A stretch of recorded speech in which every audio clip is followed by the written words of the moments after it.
Hey everybody, tonight we're debating whether or not there is good evidence for God, and we are starting right now. Ladies and gentlemen, thrilled to have you here for another epic debate, or in this case, discussion, as we are thrilled to welcome our guests, Matt Dillahunty and Dr. Kenny Rhodes. And before we go further, though, I do want to mention, folks, I am so appreciative you guys. That crazy intro video was made from Matterform, who is a supporter of neutral platforms for internet discourse. If you're interested in learning how he makes these graphics, such as the intro you just saw for this video, the behind the scenes is coming soon. And so I encourage you, check out his link in the description, as we're super thankful for his help. And with that, we know, folks, that you want to hear the debate, so we're going to give brief introductions and get right into it. So in particular, starting with Matt Dillahunty, we're thrilled to have you back. Matt, thanks for being with us. Matt Dillahunty is an atheist activist and speaker and juggernaut of a debater, if I may say so, who is the current president of the atheist community of Austin. Oh, that's well. I looked at the I'm not, but I'm still on the board. It doesn't matter. I'm just not president now. I'll update the Wikipedia page myself right after this. So thanks for clarifying that, Matt. And then Dr. Kenny Rhodes, thrilled to have you as well. Dr. Rhodes holds an MDiv and a PhD in theology and specializes in the doctrine and existence of God, textual criticism, and the metaphysics of Thomas Aquinas. We're thrilled to have you. Thanks so much, Dr. Rhodes, for being with us as well. Pleasure. Absolutely. So with that, folks, we're going to jump right into it. Dr. Rhodes is going to have his opening statement. These are going to be just 12-minute flexible openings from each side, and then we're going right into open dialogue, followed by Q&A. So with that, thank you very much, Dr. Rhodes. The floor is all yours. Yeah, my name is Kenny Rhodes. I've been a science teacher for 15. I'm sorry, wrong script. Let me back up. It's just a pleasure to be here. Pleasure to discuss this issue with Matt. Of course, he's infamous around the YouTubes, and so it is quite an honor to engage with him on this topic. Before I begin, I simply want to give a shout out to a good friend of mine, Gordon Kennedy, who is actually a huge Matt Dillahunty fan. And while I do have his sympathies, he's rooting for Matt today. So, hey, Gordon. Well, I simply want to start off by saying that I know that Matt is an empiricist in a certain sense, thinks that we should have empirical evidence for all the things that we believe. I hope I'm not misrepresenting him. And I want to approach this issue in a similar fashion, in the sense that metaphysics is necessarily the first science or the first principles by which we can even understand the scientific method. And so when Aristotle had defined what metaphysics was all about, he said that it's a science which investigates being as being, or being qua being. And it is looking at the nature of reality as a whole. When we look at nature as a reality as a whole, we can deduce some things about the nature of reality, and then by way of what is called remotion, simply walk back from the effect to the cause. And so the special sciences are those things that cut off a part of being and then examine a part of being and the attributes or properties of a part of being. And we have, for example, the mathematics sciences. They will deal with quantity. The physical science, of course, will deal with motion. And the biological sciences will deal with life. And I want to quote Etne Guisson at this moment. And he says that to cut off a piece of being and to investigate the attributes of this part of being is a perfectly legitimate undertaking. But to invest any conceivable part of being with the attributes of being itself, and to investigate the attributes of the whole from the point of view of any one of its parts, is to undertake a task whose very notion involves contradiction. And he goes on to mention the fact that today, or within his own day, The error of the scientists was to simply try to answer the bigger questions by looking at the part or trying to deduce from the issues of mechanism that of agency. And in as far as I can do all the investigation I want about the Model T, it is not a question that is going to answer the issue of agency. And he goes on and speaks about the fact that skepticism is actually a metaphysical disease. I don't mean to be rude to Matt in any way by suggesting that. But again, you cannot answer the issue of God or answer the issue of the bigger picture of reality by virtue of cutting off a part of what is and then examining that and think that you can answer questions concerning the whole. When we examine reality, we see that reality is necessarily composite. We have parts. Human beings have parts. We have parts such as substance and accidents, matter, form, things of that sort. When we look at reality or being as being or the nature of what it is to be an existent being, we know that we are composite, and that necessarily, as Plato says, it takes us back to the one, or unity necessarily grounds multiplicity. And by way of deduction, by way of abduction, we can look at the nature of reality and walk that back and say it must be grounded in that which is one, that which is unity, and that which can ground all multiplicity. As a matter of fact, any existential reality necessarily must be grounded in existential absoluteness. And that is by definition what we call God. I want to answer a question that I've heard Matt ask many, many times. Which God are you debating today? And I want to help him clear up this issue, because when Muslims, Jews, Christians, and even the ancient Greeks, when we speak of monotheism, we are speaking of the God who is, and we're making a distinction ontologically speaking. Islam, Christianity, Judaism, and the ancient Greek philosophers, we are all referring to the only possible monotheistic being who is really outside of the category of being itself. He necessarily is existence himself. We speak of God as simple, which simply means that his essence, what it means for him to be, is identical to existence, and existence is identical to his essence. When we define things, we define them according to essences, and so I'm going to be necessarily bringing in, and I can defend it as well, that things have essences, things have natures, and what a thing is and that a thing is are distinct.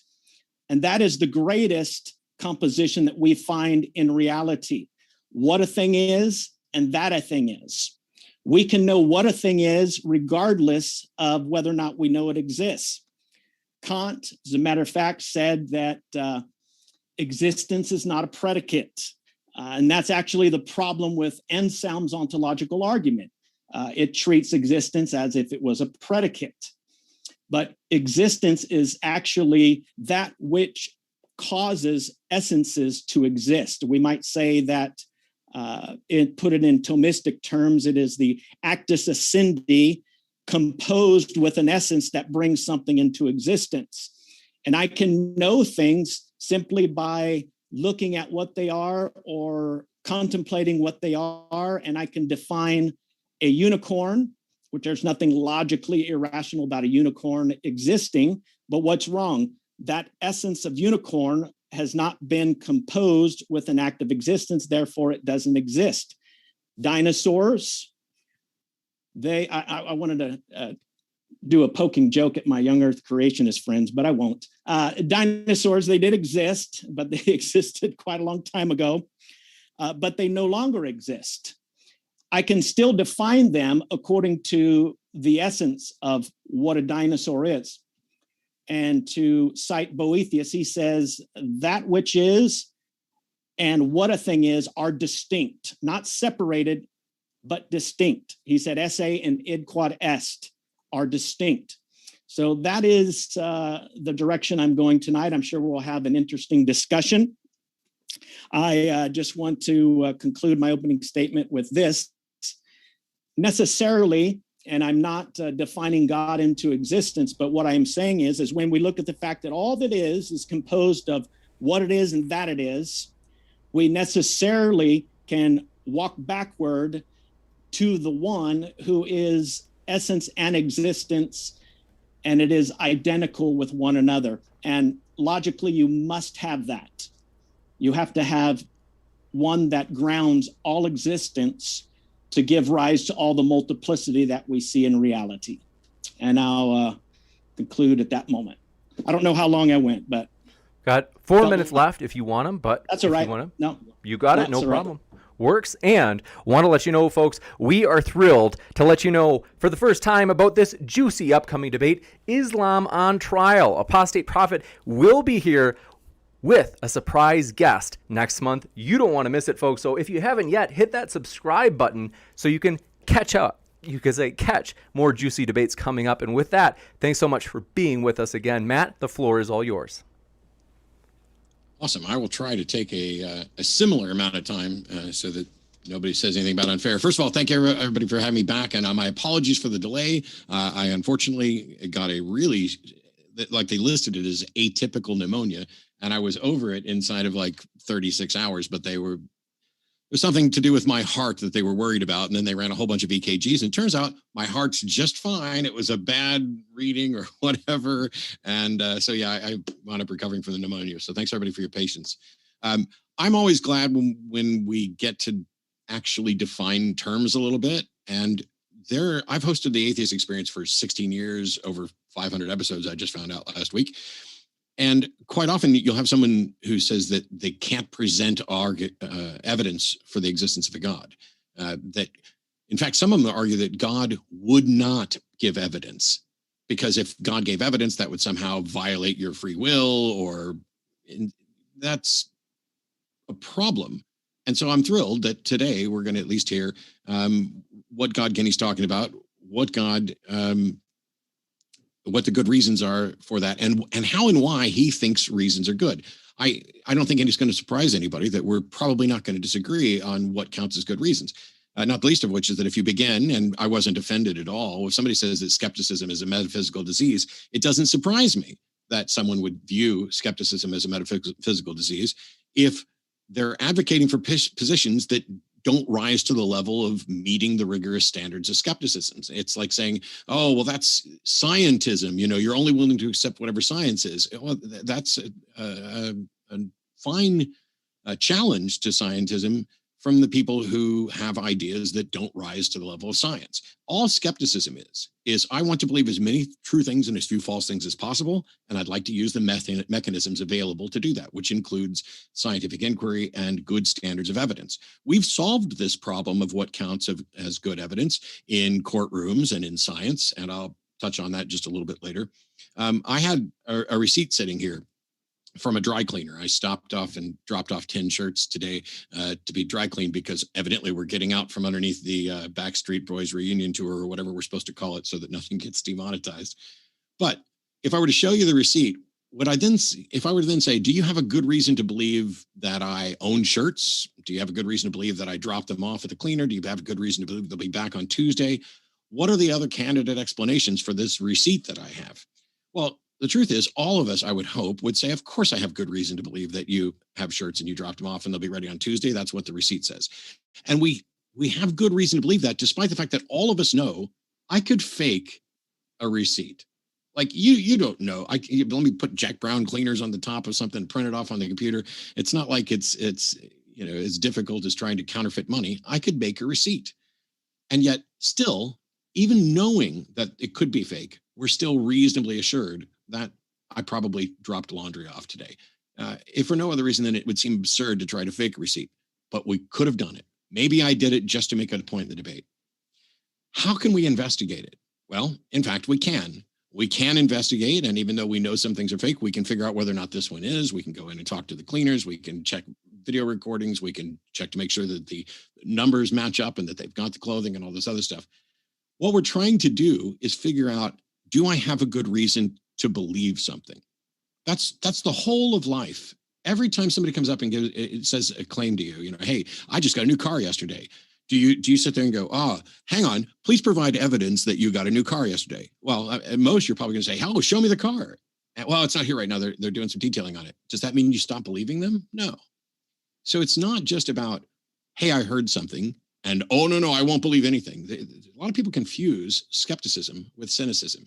Cynicism is the I won't believe anything, and skepticism is I will believe those things that are warranted. And if you look at fallacies, one of the most common ones is to say, what other explanation is there? Isn't it either just chance or God?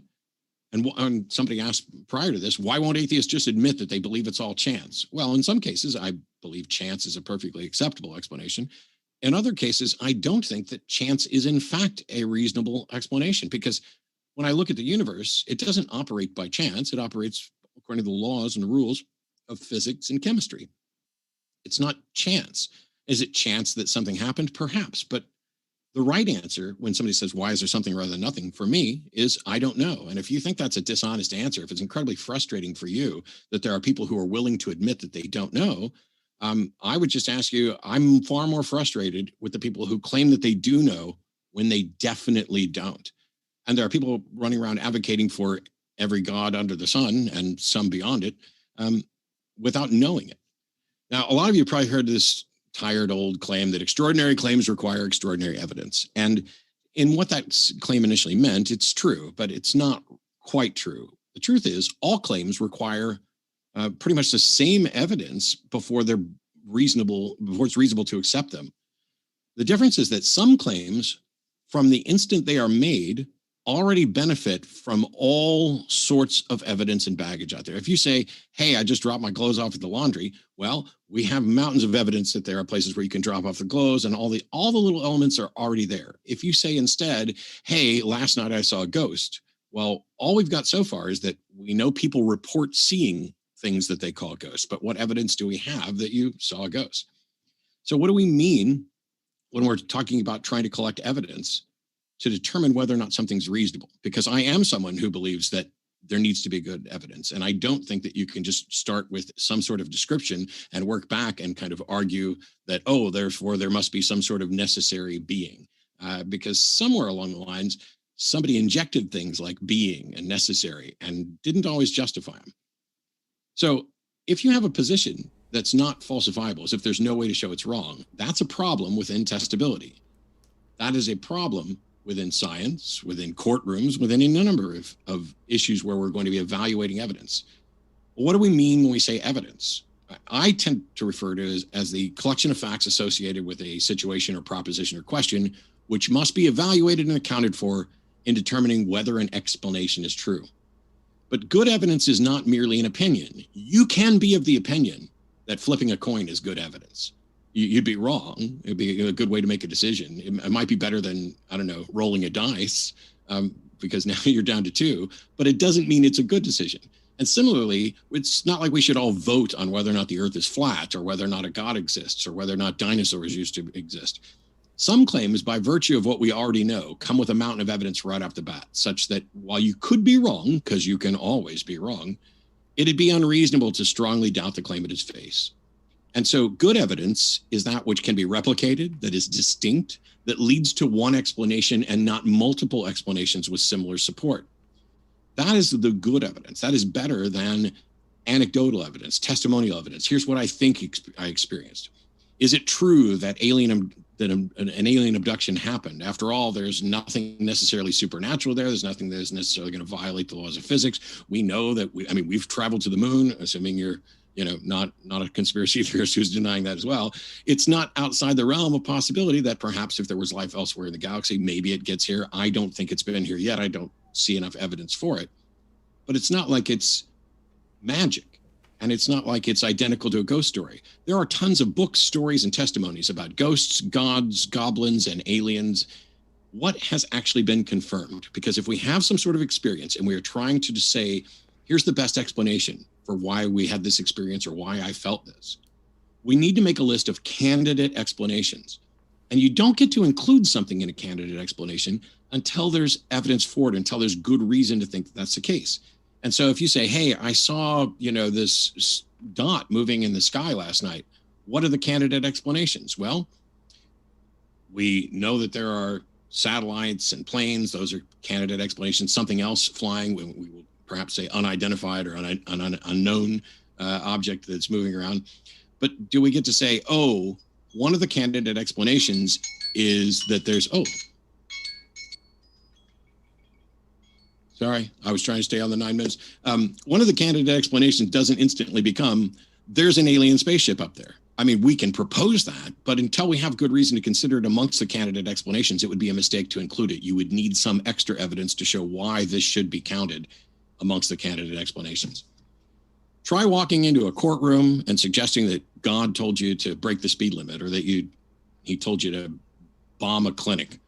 The courts won't accept that, and they shouldn't, and there's good reasons why they shouldn't. Similarly, if you walk into a science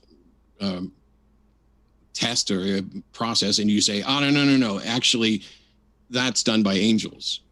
Well, that doesn't get to be included in science. Doesn't mean it's not true, but it doesn't get to be included because we don't yet have good reason to think that it should be included. And then we have the whole thing, I realize that Dr. Rhodes addressed this, which God, who's God, and in this context where you're talking about essence, essentially trying to describe that they're all the same. But if there is, in fact, good reason to believe there's a God, then that means think of other things that we have good reason to believe. Do you have good reason to believe that cars exist, that people buy cars, that people buy new cars, that people buy used cars? All of those things I have good reason for. Do you have reason to believe that I have family, that I have people who care about me? Maybe I have a girlfriend and you don't know her and she lives in another state and I never have to produce her. But if you suspect that there's something going on, if in fact there was good evidence for a God, that means that it's now just a matter of fact. It is a de facto reasoned position that, yeah, this is just true. Just like letting go of a pen, it falls down in this particular space. Obviously, it's not going to happen elsewhere. And so if that's the case, where's God? Because if there's good reason to believe that there's a God, then what could possibly be the good reason to prevent God from showing up right here, right now, and saying, I don't know what's wrong with Matt. I don't know what's wrong with these atheists. I don't know what's wrong with the people in the world. I have already provided good evidence, but here I am. Let's settle it so that we can get on about the business of what I would like you to do and living and enjoy your life. There's no reason for God to keep playing this game of hide and seek if in fact there's good evidence for him being around. I don't know what the answer is. I know it frustrates people every time I say I don't know. But if we're not seeing this obvious thing, this thing which I don't know if, I don't know, I don't want to put words in his mouth. I don't know if Dr. Rhodes thinks this is obvious or if it's just reasonable. But if in fact it's reasonable to any intelligent person and there's sufficient evidence to warrant this, why wouldn't God just show up and say, yep, you guys got the right answer. I don't know why you keep debating it. Let's get on with life. You got it. Thank you very much, Matt, for that opening statement. And want to let you know, folks, if it's your first time here at Modern Day Debate, we are a neutral platform hosting debates on science, religion, and politics. And we hope you feel welcome no matter what walk of life you are from. Thanks for being with us. And with that, thanks, Matt and Kenny, for being with us. The floor is all yours for that open dialogue. Yeah, I'm just ready to have a good discussion at this point. So I hope Matt's also into that. Sounds like he is. I'm all in. All right. I just want to make a response to one of the things that you just said. Mm-hmm. When it comes to existence itself, as Shakespeare quipped, to be or not to be, that is the question. And this is an issue that some people grasp the sublimity of it, some others don't, and there's no rhyme or reason as to why. But I often ponder my existence and the miracle, quote unquote, that is. That existence itself screams for an explanation. So when I am talking about the existence of God, I am looking at it in the realm of mathematical proof, so to speak. Because when we just look at reality, we know that the one who brought it into existence is necessarily not confined by its parameters. Theology speaks of God as being transcendent and also immanent. So to look for God by the scientific method is to commit a category mistake. God is not going to be able to be put in the scientific lab or put in a beaker and then try to determine what he is and what he's like. He is the very ground of existence itself. And if I could illustrate it like this, conceptually, we can think of existence. There is no limit to what can be. And let's consider existence a vast, infinite ocean that can be participated in infinitely. If something is wet, we know that it participated in that which is wet by nature, which is water. So if I look out and I see that there are things that share the same kind of existence that I have, and when I say existence, I mean a rock to trees to myself and other people, there necessarily must be a ground for that existence, that all that I see participates, so to speak, in this wetness or in existence itself. And existence is a qualitative infinite. We don't call it a quantitative, but a qualitative infinite. It can be participated in, so to speak, infinitely. Whiteness can be participated in by any number of things. And so it's on that level that I'm arguing for the existence of God and saying that there's absolute logical necessity for one to ground all that is. That existential absoluteness must ground all becoming. Absolute being must ground any becoming, anything of that sort that we see exists. We know that existence, there's no existential law of inertia. Things come into existence, what the scholastics call generation and corruption. And so when we see things coming to be and passing away, we know that to be, nothing in this created order has existence in and of itself. And so we look to one who has those attributes. And the Greeks, the Muslims, the Christians, the Jews, they all came to the same conclusion concerning classical theism, that there must be this one who grounds all reality. And I am going to, probably not tonight, but I do believe that I can take the ontological God that Muslims, Jews, and Christians and the Greeks believed in, come into the world of theology, but on the basis of the one must ground all multiplicity, or unity necessarily is first and grounds multiplicity. That gives me some natural evidence for the Trinitarian God, that God, the nature of God himself, he must be this perfect unity, but also diversity within his nature. And that gives reason for what we see in reality, answering that ancient problem of the one and the many. And so that's how I would argue for the Christian God and say that there's a distinction between ontology and theology. We're all talking about the same monotheistic God, but when we switch to the world of theology, that's when these distinctions necessarily take place. Okay. I know I didn't anticipate saying so much there, so I apologize. No, I got pretty good notes. And I think, so, I mean, you and I already know we have some basic differences about our epistemology, as do the other people that are out there. But also there's differences in language. And I'm sorry, you roboted there. I didn't hear that. I'm sorry. There's also differences in language in how we not only phrase things, but in what questions we're talking about. And I took pretty decent notes right here, because I'll begin with where you started. Existence screams for an explanation. And to me, and I want to make sure I'm understanding you, I would agree with that, provided we're speaking metaphorically, that when we look out at all that is, it would be very nice, and we would be very comforted if we had an explanation for how and why all that is all that is. But it's not. When we look at that, you use the word miracle, and I'm fine with miracle in a colloquial sense along that lines. Oh, this is incredibly extraordinary. We don't know. But then you followed it up by saying, we know the one who brought it into existence. Well, and you followed that up by saying, to begin looking for God. The difference here is that I'm not looking for God, and I think that's a mistake. I'm looking for whatever the explanation for existence is. And if the explanation for existence turns out to be a God, I'm fine with that. The problem is that if you set your sights to, hey, we're going to find this God. Oh, this is what the ancient Greeks thought. This is what these people thought. This is what these people thought. Then you talked about, for, if something is wet, we know it's come into the vicinity or interaction with a wet property, water. And you tried to start an analogy to extend that to be something about existence, to say it requires a grounding.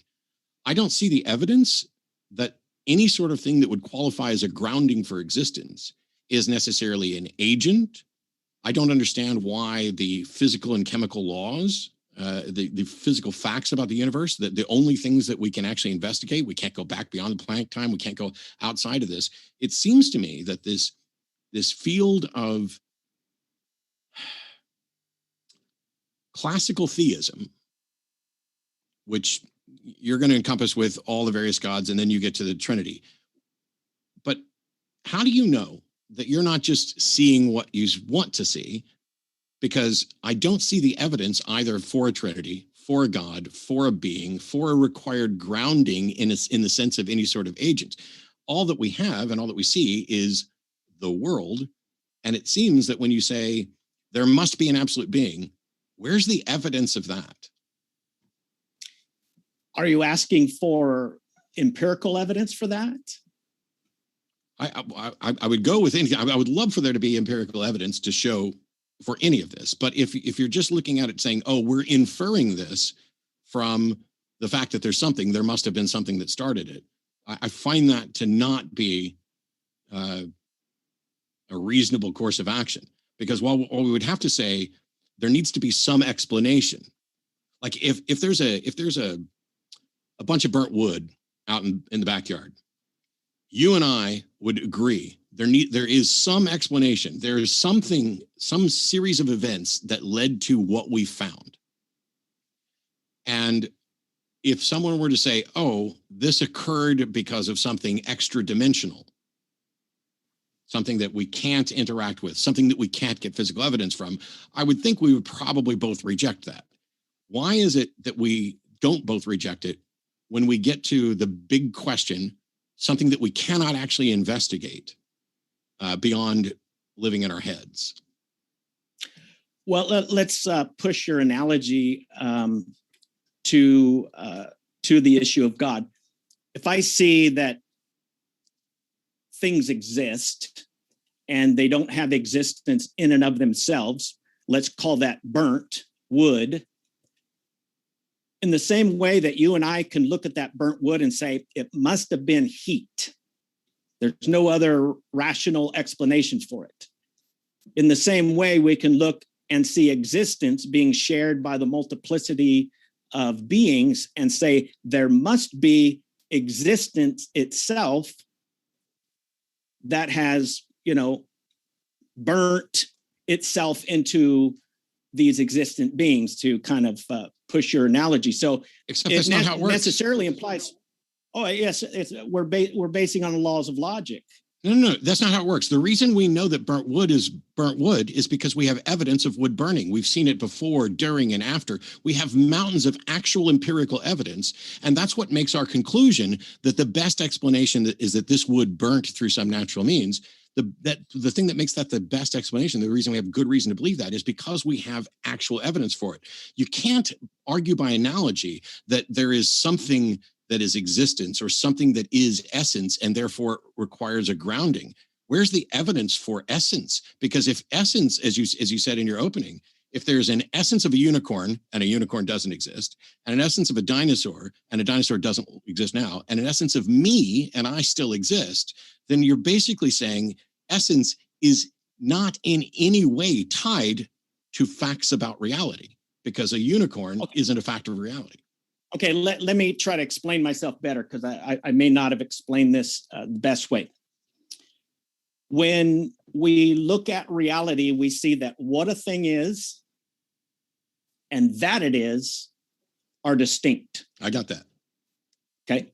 So when I see that an essence has been co-joined with the act of existing and now is, I know that there must be someone who put that together, or something. I'll just say that for the sake of what we're talking about, must have put that together. For there to be composed things in the world, there must be one that composed it. So when to use that analogy, if I see burnt wood, you're saying that wood is the evidence. Well, I'm looking at you and I'm saying you are the evidence, because you don't have existence in and of yourself, that you are the evidence that your existence is participated in the same way that that wood, when it was hot, participated in the heat of the fire. That's my argument. Well, so on the one hand, you've constructed a circular argument, because when you say there must have been someone who... Yeah, that's why I said something, in order to clarify that, or to get it out of the realm of... Sure, but if we just go back, rather than digging in on the circular, if we just go back to the difference between what is and that is, let's see if we can sort that out. What is me? I am a collection of chemicals in a particular pattern, in a particular location, at a particular time. If we got really reductivist about it, we could go down to atoms and stuff like that. But that is it's still a function of that, because let's say the difference between me and a unicorn is that I am here in some place in time and a unicorn is not here at this place in time, as far as we know. And so now then the only difference between an extant thing and a non-extant thing is whether or not it occupies a space and time. As long as we're talking about, things that exist in a material realm, we set aside abstracts like, does two exist? If we're going to talk about two, let's at least, hold up a door number for whatever, because we're talking about this thing. And so it seems that that when we push back on this, the response from those people who are advocating for God is that, well, God doesn't exist in the material realm, so it's a mistake for you to try to put him in a box like that. And the question then is, I don't know what it means to say doesn't exist in the material world, because that's true for a unicorn as well. Right. So if you were to, let's look at the example of a human being. Would you say that human beings are just their parts, chemistry? Are you a reductionist? Are they just their parts? Well, when we're talking about the physical thing, yeah. I don't see anything that's more than the physical things. And all we're seeing is physical things in action and patterns in action. Do you believe that there is such a thing as a human nature? The essence of being a human, which would be what we call a secondary substance, and then the primary substance is the individual substance. No, what I think we're talking about with human nature, which I have no problem with these things, as colloquialism. So even the human spirit, the human spirit of adventure. Well, there's not a spirit of adventure, and there's no human nature. All we're doing is taking and packaging and describing, here's what human beings do. But then what makes you you? What makes you you? But what they do doesn't exist. They exist, their actions exist, but this is an abstraction. This is us describing it like we would describe two. Like, how many fingers am I holding up? Two. Well, that's not two. This is a representation in the physical world. So if we're going to describe this accurately, we would describe Matt as, extended digits on a finger in order to convey a concept of a quantity. And so we can look at that and say, what's Matt doing? Well, he's describing two. But that is the abstraction. That doesn't exist as a thing. Okay, we know scientifically that humans, I think, go through an entire change up of matter every 7 years or something like that. So what makes you when all your parts have been changed out? Yeah, this is the ship of Theseus. I don't want to get bogged down too much in this, but is there a form there? No, I'm saying I don't want to, because I find it very interesting, and I love it, but we would bore the heck out of a number of people here if we started in on it. And so for me, the solution to the problem of Theseus is that the definition of what the ship is changes as each thing changes, in much the same way that it is an ephemeral. At this instant, this is the definition of me. If I lop off a finger, the instant that finger is lopped off, the definition of Matt becomes Matt minus this particular finger. And if the finger comes back on, if I get a tattoo, then the definition of me changed when that tattoo to include that. And so that's the thing. I don't want to get into the transporter problem, but quite possibly the solution to ship of Theseus, the transporter problem, all of this is to address continuity, because time is just change. And you're trying to look back at this point in time and say, why isn't it still this? And the answer is because it's not. Now it's this. It's moving. The definition of me is moving with me in time. So you would define a human being as being different at every moment of their existence? Much like Heraclitus would say, everything is flux, everything is becoming. You never step in the same river twice. Therefore, everything's being or everything's becoming, and nothing is actual being. Is there something that unifies a human being, that makes a human a human?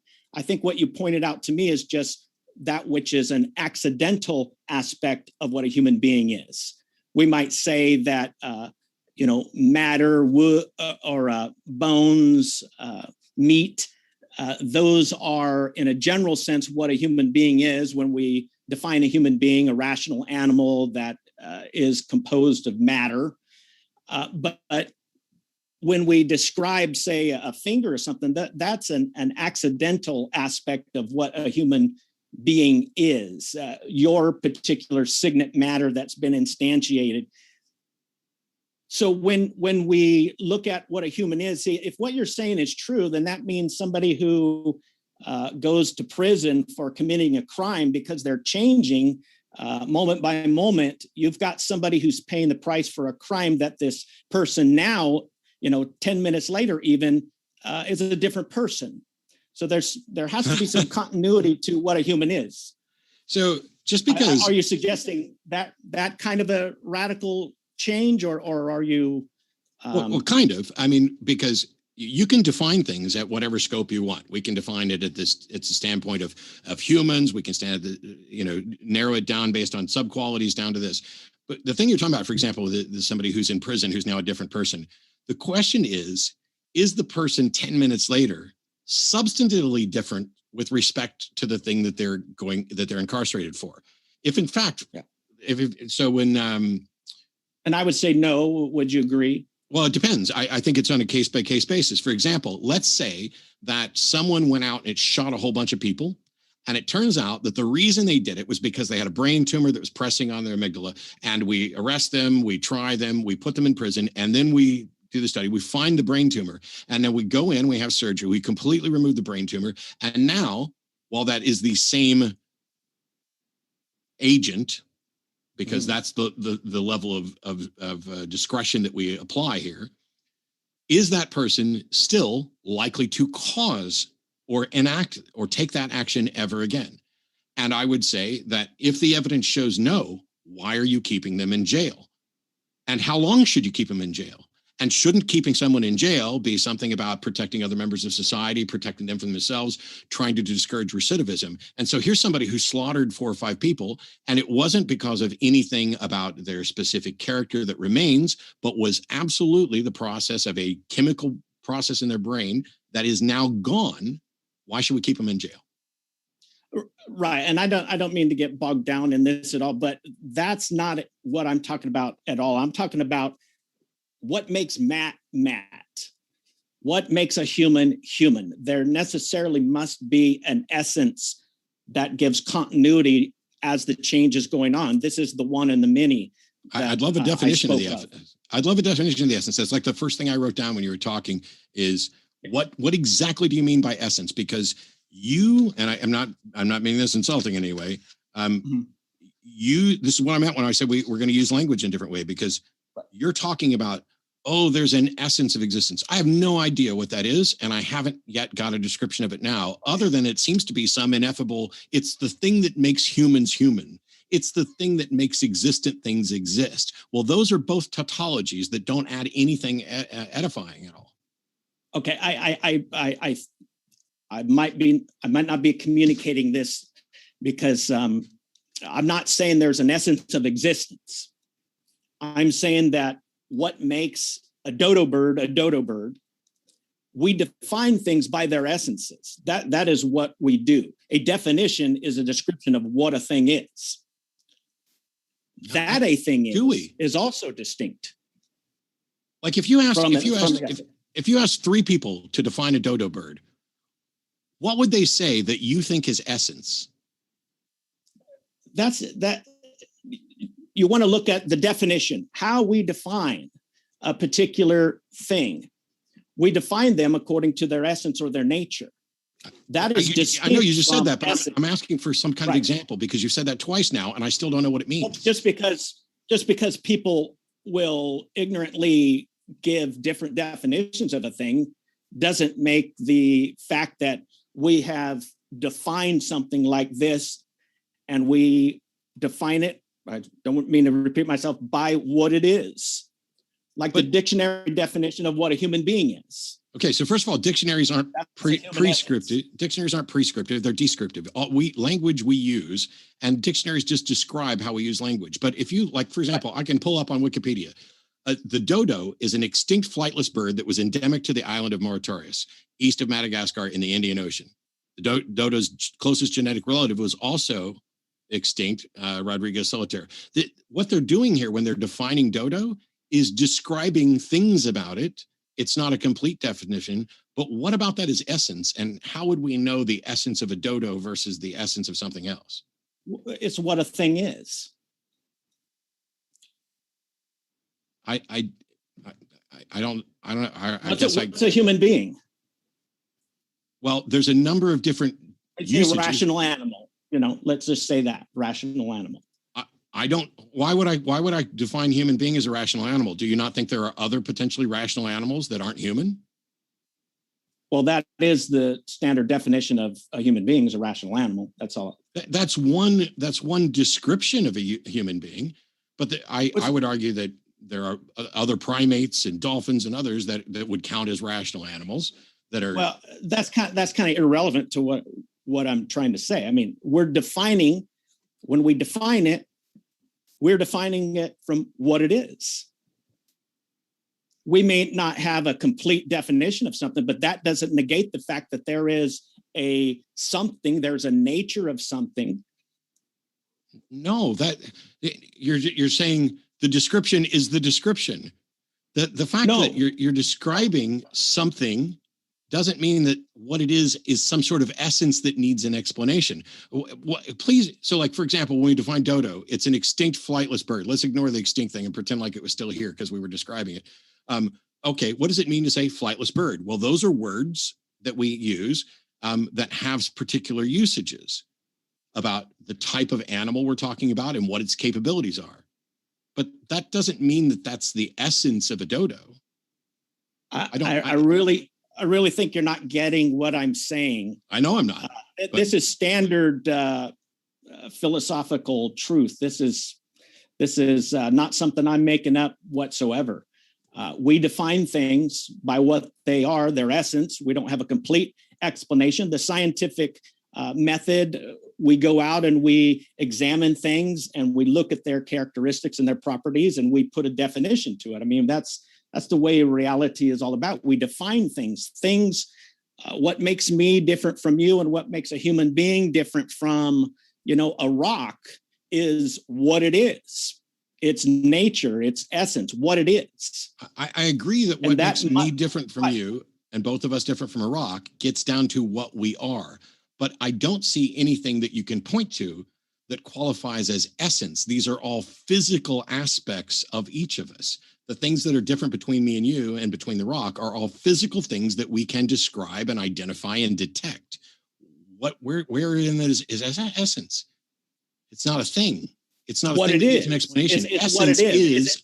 Essence is our packaged description of those qualities, not the qualities.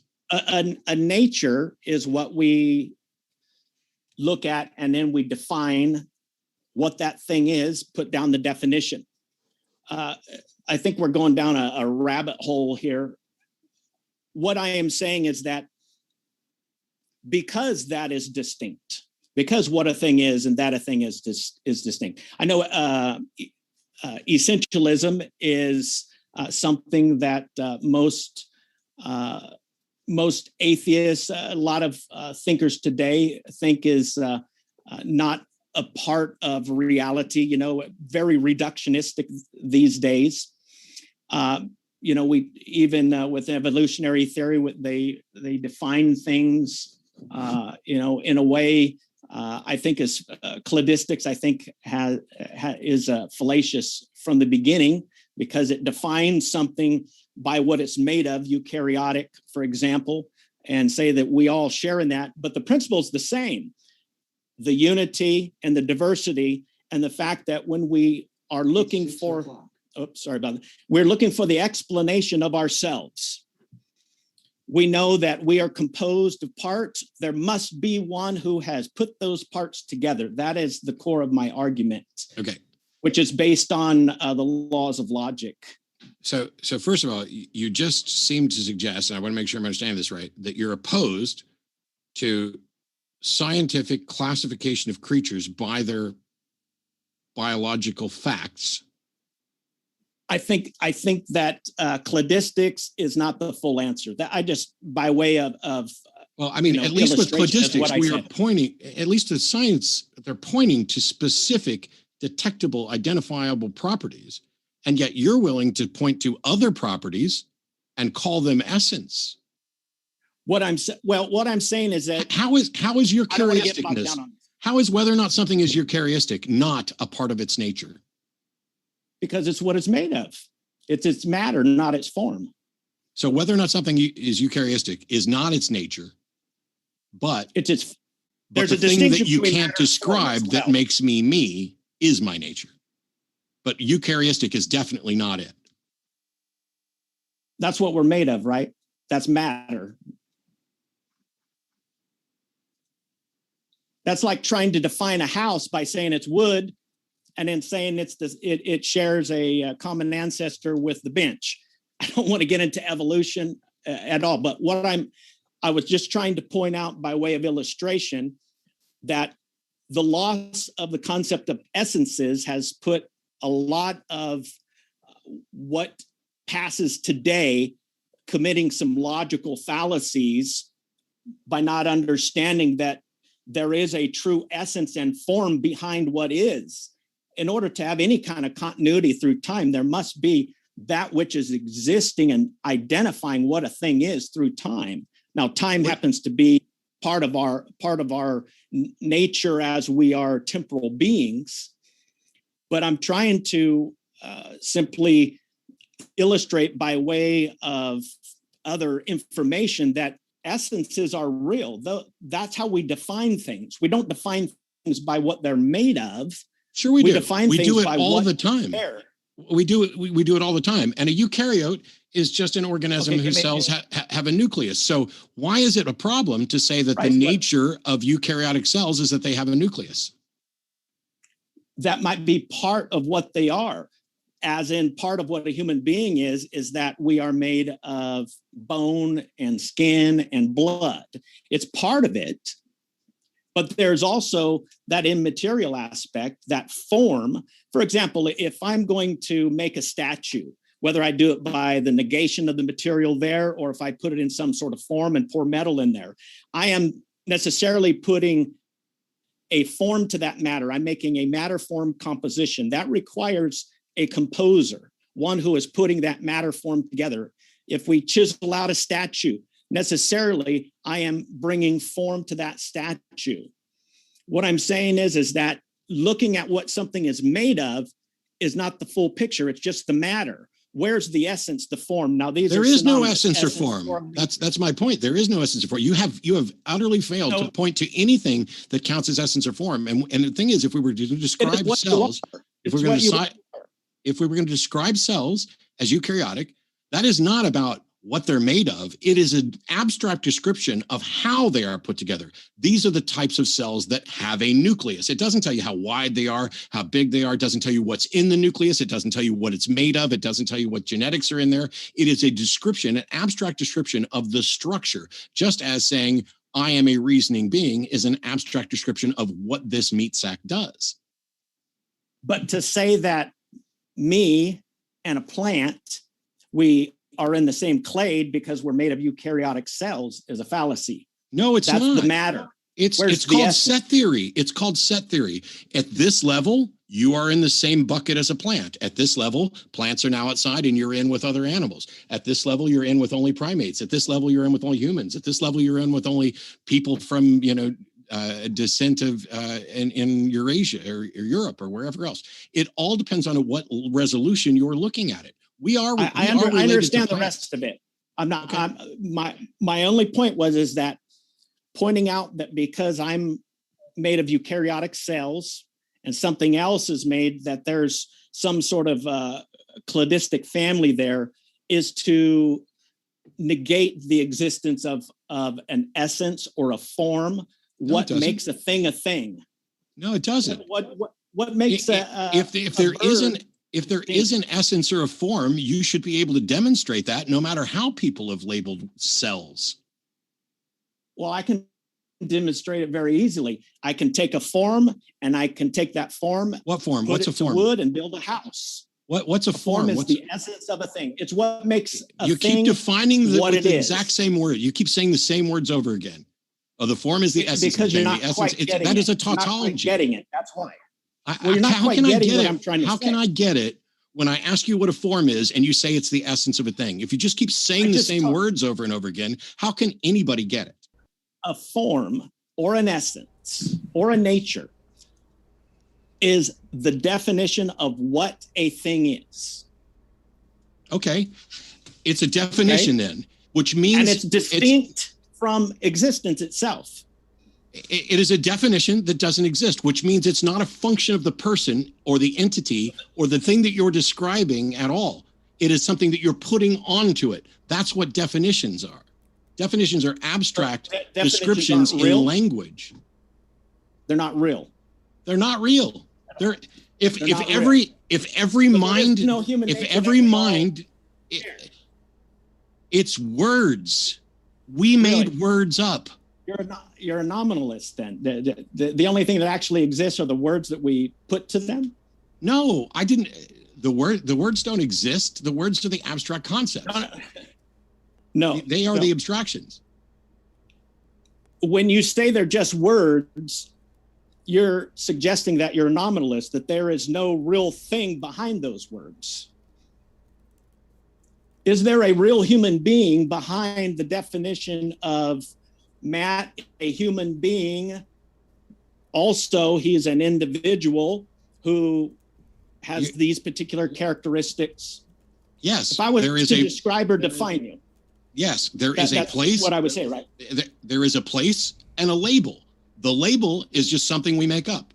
If we call this the United States, if we call this the United States of America, we have made up a place. It is a word. It is a concept. It does not exist. It does not need to exist. But the thing that it's pointing to, this particular block of land established with the government, et cetera, that thing exists and can be demonstrated. But it can be called anything. Wait 1 second. Just hear the rest from Matt. Just hear the rest from Matt. Just to be sure, was that the end of your sentence, Matt? I couldn't tell. Yeah, go ahead. I don't quite understand what you're saying, because there is a a reality behind the words that I'm using. If you say the United States, there is a place called the United States. Correct. But the word United States is something we made up. It has no meaning and it has no existence. The word, the concept lives in a brain. And we could have called it the blah blah blah blah. We could be living in the blah blah. Yes, that is the thing. Yeah. So the thing exists, not the word. I'm not saying the word exists. But you did, because you literally said form, essence, and nature are the definition. But definitions are descriptions that we place onto things. They are not essences of the things. That's not what I'm saying. It's not what I'm saying. It's we what are you said. describing the essence by giving it a nature, or we're describing the nature by giving it a definition. I have no problem at all. There's a reality there that we are looking at and examining and writing down a definition. I'm not saying the definition in and of itself, the word, we can call it whatever you want. You could call it what you're goobly gobbly, whatever. I'm talking about what's behind, what that language signifies. Me too. And when we begin to describe, for example, let's define this pen. All of the things that we can say about this pen, what writing's on it, what color it is, what size it is, what kind of ink it is, how full it is, where it is, at what angle it is, what temperature it is, all of those things are physical properties of this. What is it that is not physical that you say is the essence of this pen? Penness. We describe it as a writing utensil. No. Writing utensil is a description we put onto what this is used for. That is not an essence of the thing. And when I ask you, what is it about this pen? If you say penness, that is not even remotely a response that adds anything of substance. What is God like? God-like. What is life? Life. What is existence? Existence. What is the essence? It's the essence. I'm asking for something that teaches us what you mean. I get what you're saying, but without that pen in front of us, if I said pen, you would know what I'm talking about, right? Yes. Do you know why? Right. Yes, because there is a real reality behind what a pen is. No, because you and I speak the same language, and we each have a concept in our head that is similar but not identical concepts. When you say pen in English and I hear it, we are communicating information. We are not presenting the essence of a pen. We are using language to trigger something in my head, the same as what's been triggered, or as close as we can get to the thing that's been triggered in your head. There's not an essence that we're identifying. We're using a description. This is the way I would submit the answer to that. Somebody came up with the concept of a pen, a writing utensil, or whatever. Same way, let's put it back onto human beings. Conceptually, there was an essence of what a human being is. Now, I'm saying that essence exists apart from a human being. I'm not a realist in the sense of there are Platonic forms out there, but there is really a human nature that resides in you and me that we mutually share. That is distinct from us, not separated from us, but distinct from us. All that we see, the multiplicity of what is, because there is no existing principle or property within human beings, we have it contingently, we have it accidentally. Again, we must look to something that has existence in and of itself, and that has been popularly defined as God. I'm not saying that penness exists outside of an individual pen, but I'm saying that is a real reality that conceptually we identify, and human beings created a pen. If we push that back to human beings, there is a nature that you have and I have that we share in common. We are both human beings, and we share in that. That is the unifying aspect of what we are. Now, as individuals, there is still a substance there by which we make predications. I'm saying that because there are essences in this world, it's the same composition, matter and form, essence, existence. These things are synonymous. A form, an essence, or a nature, those words are all synonymous. What a thing is, and that it exists, are distinct. There must be one that has given an act of existence to what we see in reality in order to ground that reality. That's my argument. I think we got bogged down on some of this particular stuff that probably boring other people real bad. But well, the problem is that the question was, is there good reason to believe in a God? And as far as I can tell, you think the good reason to believe in a God is that there must be something that serves as the essence grounder. But throughout I don't think you're quite getting my argument here. I don't know, to be honest, I might not be communicating it as well as I can. But. You've literally said several times tonight that there must be the thing there's a difference between what is and that is, and that there must be a thing that brings into being that is, that serves as the grounding for that is. Not well. I don't know. In any case, here. Yeah, this was supposed to be a debate about whether or not there's good evidence for the existence of God. And whatever it is that Kenny's saying is good evidence for the existence of God. I'm submitting Am I going to get to finish? Hold on. Go ahead, Matt. Yeah, sorry about that. I didn't mean to interrupt. Somehow gets to essence. And for the last 45 minutes or more, I've been trying to get to any sort of definition or understanding of what essence is that isn't a bald assertion or a tautology. And I defy anyone to show anything here that isn't either a bald assertion that there's something, that there's some nature distinct from us, there's some essence distinct from us that is humanness, that is penness, that isn't merely a description of what we are and what we do. There's a multiplicity of books out there that you can grab. Yeah, but I came to debate you, Kenny, and if you can't answer the question, what am I supposed to do? Go read a book? I don't think you're understanding my answers. What the problem is. Okay, then it's my fault, not yours. No, I'm just not able to comprehend this. I can bear the blame of not communicating it accurately, but that's why I've been repeating myself. This is not repeating is not educating. Repeating is not edifying. I didn't say it was. I said because my perception is you're not getting the argument is why I've been repeating myself. I'm not okay, with what I'm saying. Like to get back you knew to I wasn't getting it, and you know repeating doesn't help. Why the hell would you repeat if you know somebody's not getting it? Because that helps with people when you repeat something. You eventually, literally just said repeating doesn't help, and you knew it didn't help. All right, whatever. What's next? There may be a way in which maybe using a different analogy, Kenny, might move it in a direction that kind of brings about new ideas or perspectives on this particular argument. Otherwise, maybe even moving to a different argument is okay too.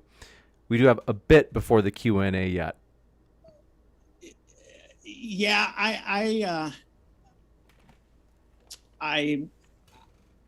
don't know that there's really anything to move on.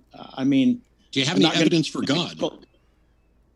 I'm trying to give you logical proofs for God, and I think it's quite logically necessary that if we look at reality and it's composed, there must be one who composed it. What do you mean one? What do you mean one who composed it? First of all, how do you know the reality is composed, and how do you know that there's a composer? And what is it? What do you? What do you know about that composer? No, you didn't. Asserting that something is so is not answering the question of how. Why is it every time that you say something and I ask you for clarification, you claim you just told me? Because I did. I did. Okay. I defy. So literally, there was nothing out of your mouth other than an assertion that if something is that reality is composed and there must have been one who composed it. I asked, how do you know it is composed? Because that's a very particular And I told you, because we looked at ourselves, we have parts. what's hard to understand about that's that? Not how you tell. That's not how you tell if something is composed, because composed. No, it's not. No, it's not. You can say no, it's not. Individual parts put together necessarily means. Hold on one second. How about we do this? 1 second. I just want to jump in, just because, in terms of explaining how it, namely, because they're in parts together, how that leads to it being composed. We'll give you a chance to do that, Kenny, and then we'll give Matt a chance to respond, because I think there's Matt's wanting more detail on why that follows. You don't get to call something a composition. A car is made of parts. Somebody must have put those parts together, i.e., a composer. I don't know why this is Can I? Understood. Can I? Yeah. I agree with you that cars are put together. Now, how do you know that a cell was put together by someone?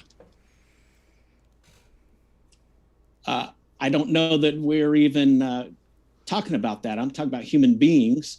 I mean, if you want to, because cells are parts, even the scientists will tell you that there was something that preceded the cell.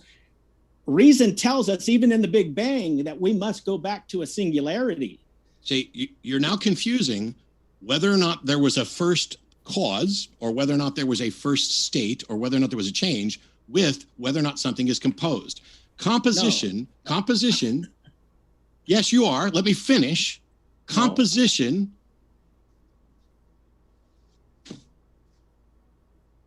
If you don't want to hear it, Kenny, I guess we can just go on to questions, because let's go on to questions. Okay, then Kenny doesn't want to hear it. But I'm going to say it anyway, because I came here to do work. Go ahead. In order to say that something is composed, that implies that there is an intentional action, a goal in bringing this out. That is true, I would say, for a car. And we know that that's true because we know about how cars are designed, built, manufactured, et cetera. So when you see a car, you know it's put together of a bunch of different things. A human being, on the other hand, does not have the same evidence or track record or surrounding understanding that we have for a car. So it's very weird to say that human beings were composed in the way that cars were composed. And when you say that a car is composed, we can find mountains of evidence for that. But when you say that a human being is composed, you are just inferring and not actually providing evidence. How do you tell the difference between something that is composed and something that is not composed if you believe that there's a God who composed everything? Because now you are walking around in a universe of composed things, on a beach of composed things, scattered with composed things, and you're picking up this composed thing and claiming it's different, and that this is evidence of God, whereas a car is not evidence of God. Car is evidence of agency. I agree, but a human isn't. The entire reality itself, creation itself, has parts. Even the universe, unity and diversity, unified in the fact we call it a universe, but time, space, matter, energy, a composition. There must be a ground, something, someone that has put the universe together because it's composed of parts. This is almost a self-evident principle. Okay, can I ask one question? Sure. Is there anything composed of parts that wasn't put together by an agent?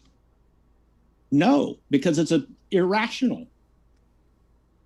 So, which atheism is irrational because it necessarily requires such absurdities. That makes your entire argument circular, because you're basically saying there is no possibility that anything ever occurred other than being composed by a God. So you're assuming the very thing that you're trying to demonstrate and not actually demonstrating. No, I'm looking at composition and saying there must be one who composed it, or something that composed it, who is one. This is no. I'm fine with the notion that there is an explanation for how something comprised of different parts came together. Right. I'm not fine with you assuming that it is an agent necessarily. You have to demonstrate that. Well, if we had time, I would. But we're trying to get past the principle. I thought that's why we were here. Well, we're getting past the. I don't know how much time you need. We're having a hard time getting past the principle. We're having a hard time getting to a definition. I don't know how much time you need to demonstrate that It's like you and I look at two different things, and you say they're both designed, and I say, well, this one's clearly designed by human beings. We don't know what the explanation for this one is. That's not really my argument either. It's just the fact that reality is composed. Plato spoke of the fact that don't care. Unity grounds multiplicity. You can quote as many people as you want and make as many assertions as you want. I came here for evidence for God. I was giving you an argument for God. I'm not going to be able to give you empirical evidence because it's a category mistake. You cannot describe the whole by the part. We can go to questions and answer there, James. I think we've come to pass in that sense. We will jump into the Q&A. Want to let you know, folks, our guests are linked in the description. Highly encourage you. You can hear plenty more where that came from. And thank you very much for your first question. This one coming in from Dustin Ellerby says, where did God get his data to create or even exist? And what mechanism does God use to create complex life when God has no parts? Dr. Rhodes. Again, I'm arguing for the logical necessity that one is first and it grounds all multiplicity. This is classic theism. When you begin to look into what properties or what this one must be, it takes us back to the Christian God, who is the ground of all things, perfect unity and diversity within his very nature. You got it. Thank you very much. And this one coming in from Ozian, thank you very much, says, why must there be an ultimate reason for human existence, Dr. Rhodes? The answer should be self-evident if there is a God who wants us to know the meaning. Read that one more time. You bet. They said, why must there be an ultimate reason for human existence? The answer should be self-evident if there is a God who wants us to know that meaning. It's logically necessary that the universe has an explanation. This one coming in from Amy Newman, thanks so much, says, after show at my channel, and question for Dr. Kenny, said, is this God conscious? If so, why? It's called the principle of proportionate causality. You can't give what you don't have. Gotcha. And this one from Don Folman, appreciate it, says, for both of you, if, quote, I think, therefore I am, is logical, is, quote, I was nothing before I could think, and I'll be nothing after I die, just as logical?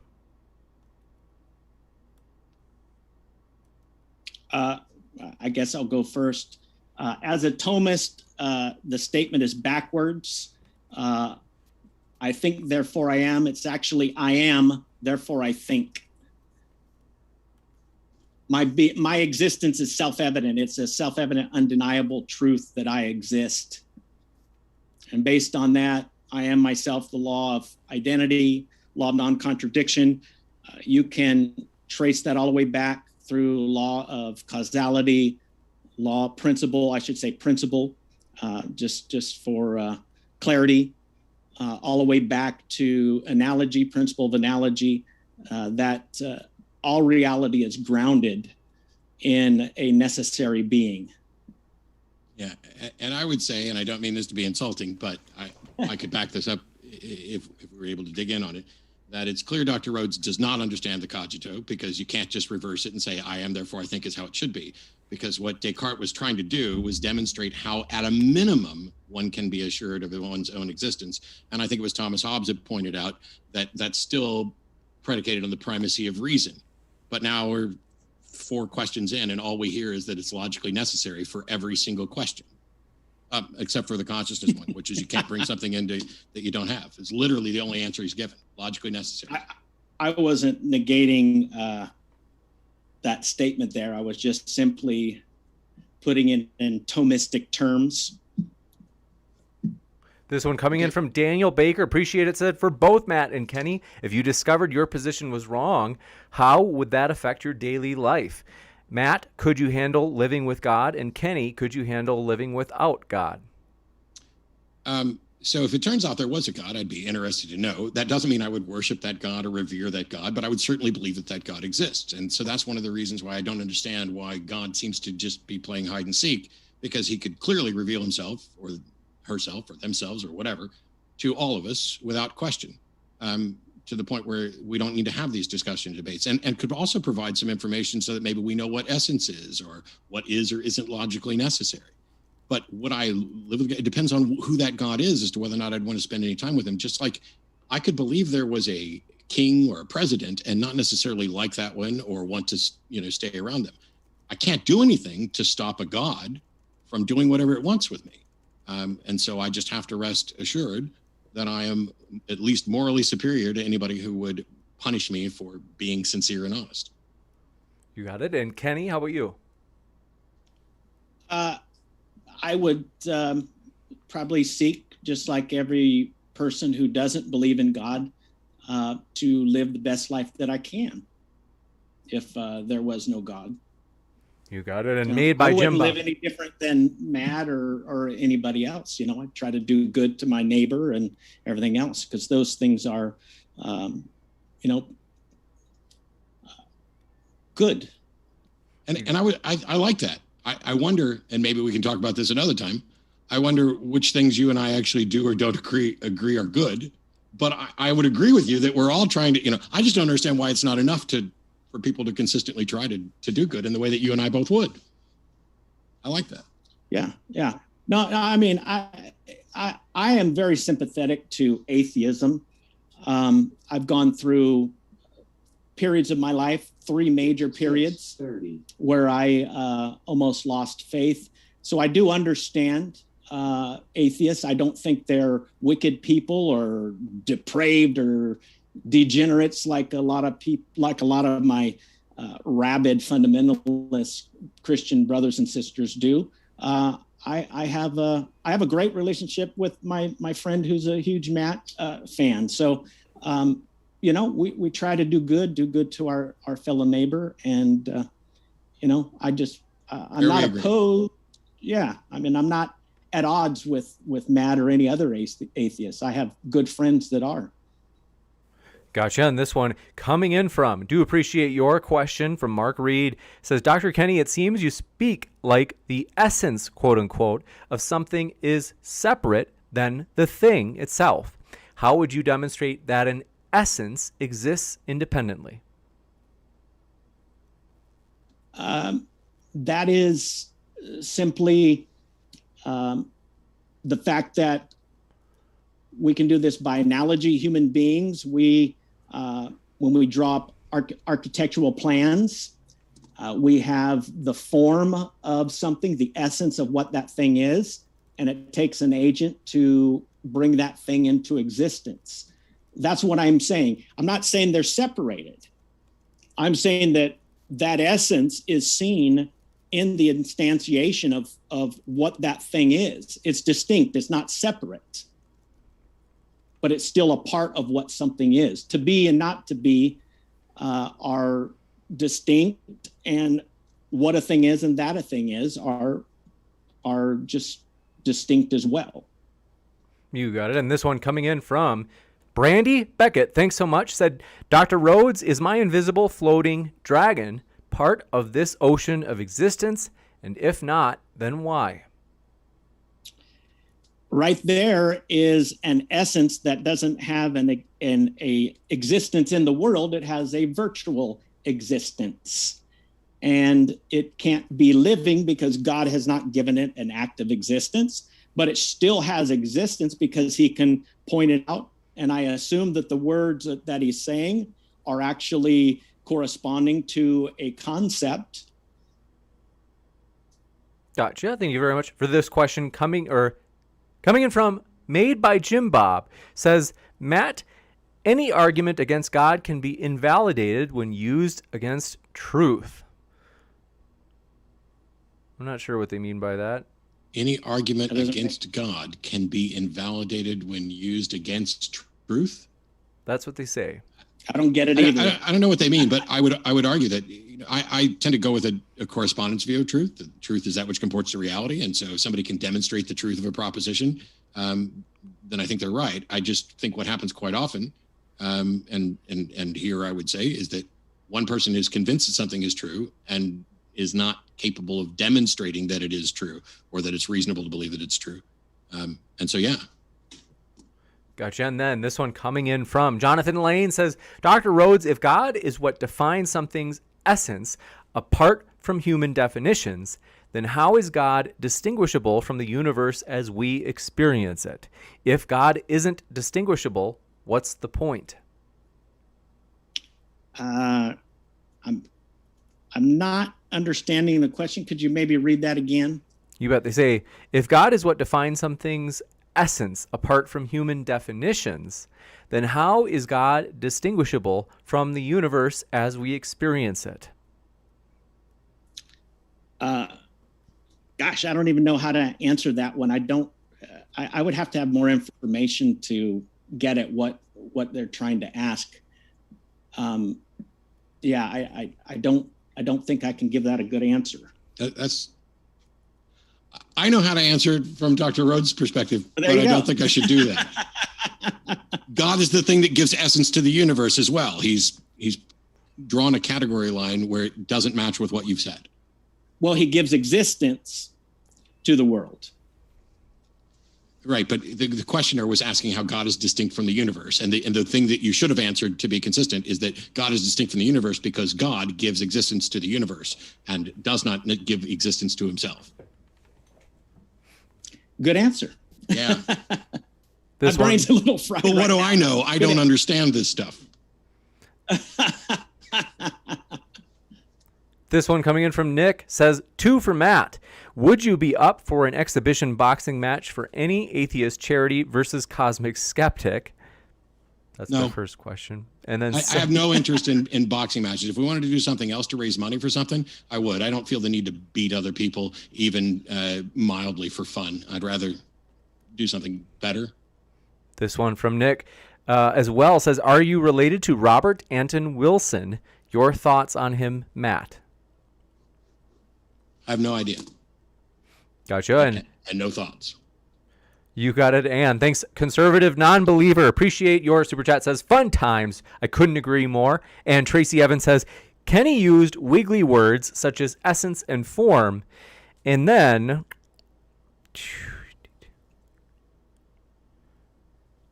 he said, don't bring it up if you can't define and defend it.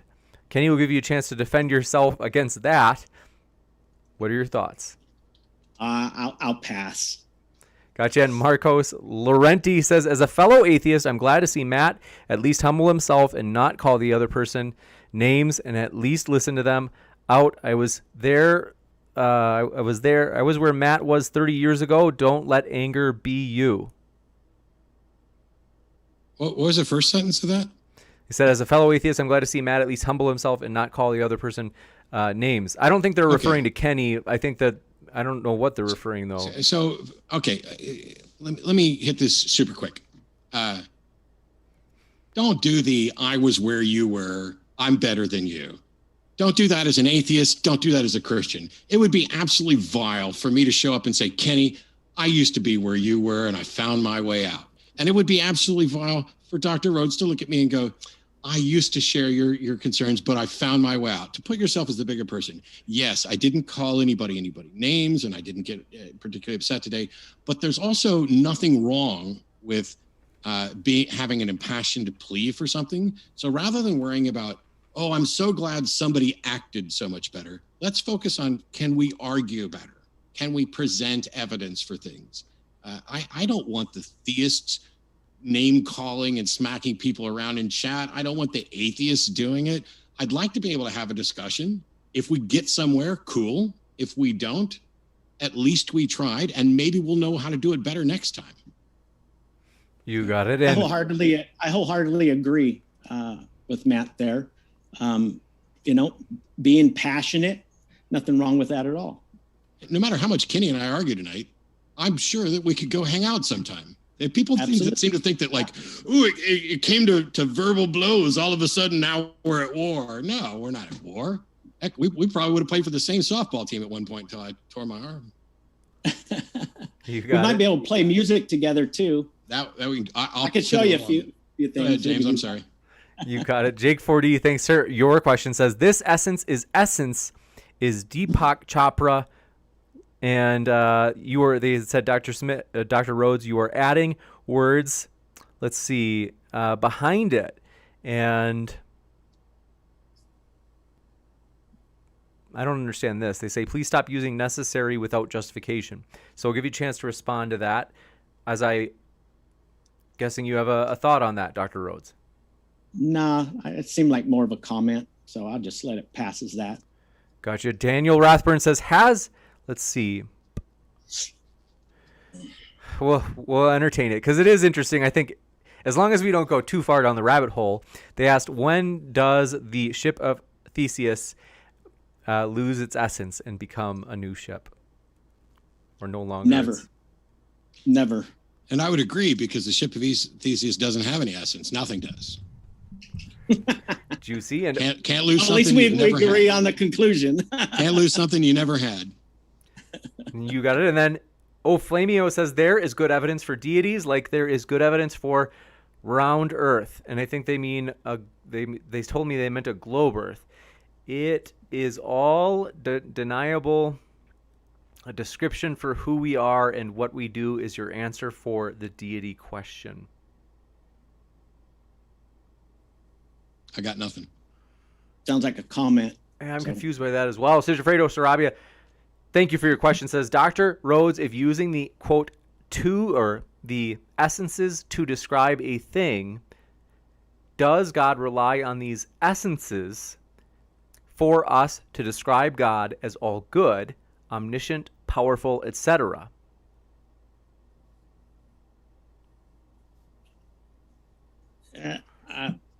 I'm not sure. It kind of sounds like they're trying to figure out how, from logical necessity, you got to the God of classical theism, and that you can look up.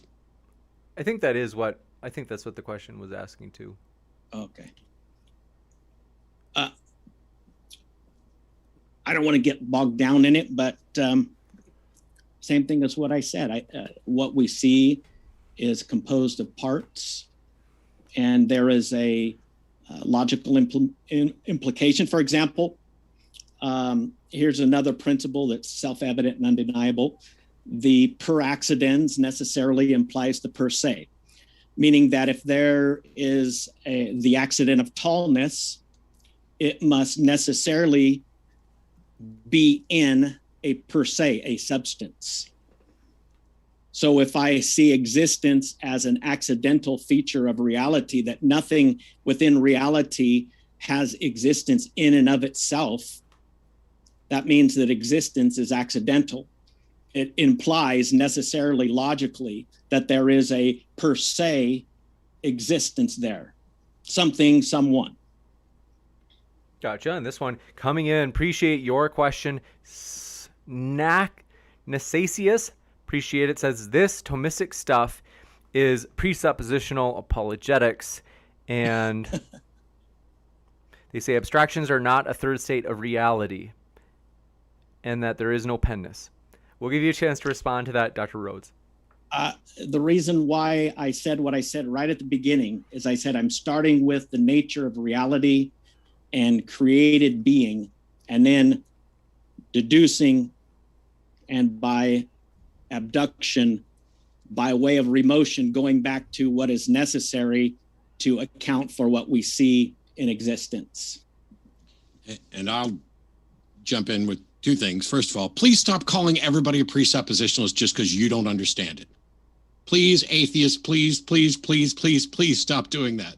Not everybody who says something that is philosophical and it is analytic as opposed to synthetic is necessarily a presuppositionalist. Thank you, Matt. I appreciate that because I repudiate presuppositional apologetics. Now, that doesn't mean that they have good reasons, and you can go after that. But I would point I out wouldn't that one of expect the you things to agree with that. one of the things that Kenny just said is that he started with a created being. And I do the same thing, except I just start with a being and try to figure out whether or not it's created. Because if you start by believing that the being is created, you're going to find a creator. Yeah, even if it's not there. you're right. Yeah, I should have said existent being. Yeah, Matt's right with that one. You got it. And Dustin Ellerby, thanks for your question, said describing something that doesn't exist in reality doesn't make it exist. Has anyone ever seen a god create anything? No. So why think that's the case, Dr. Rhodes? I don't know, like the illustration Matt and I used earlier, I don't need to see the one who started the fire in the wood to know that there is a reason why that wood caught on fire. Something started it. Yeah, the difference is Doesn't have to be a person, but yeah. The difference is you're reaching a conclusion that it's a person, not necessarily the fire, but with everything else.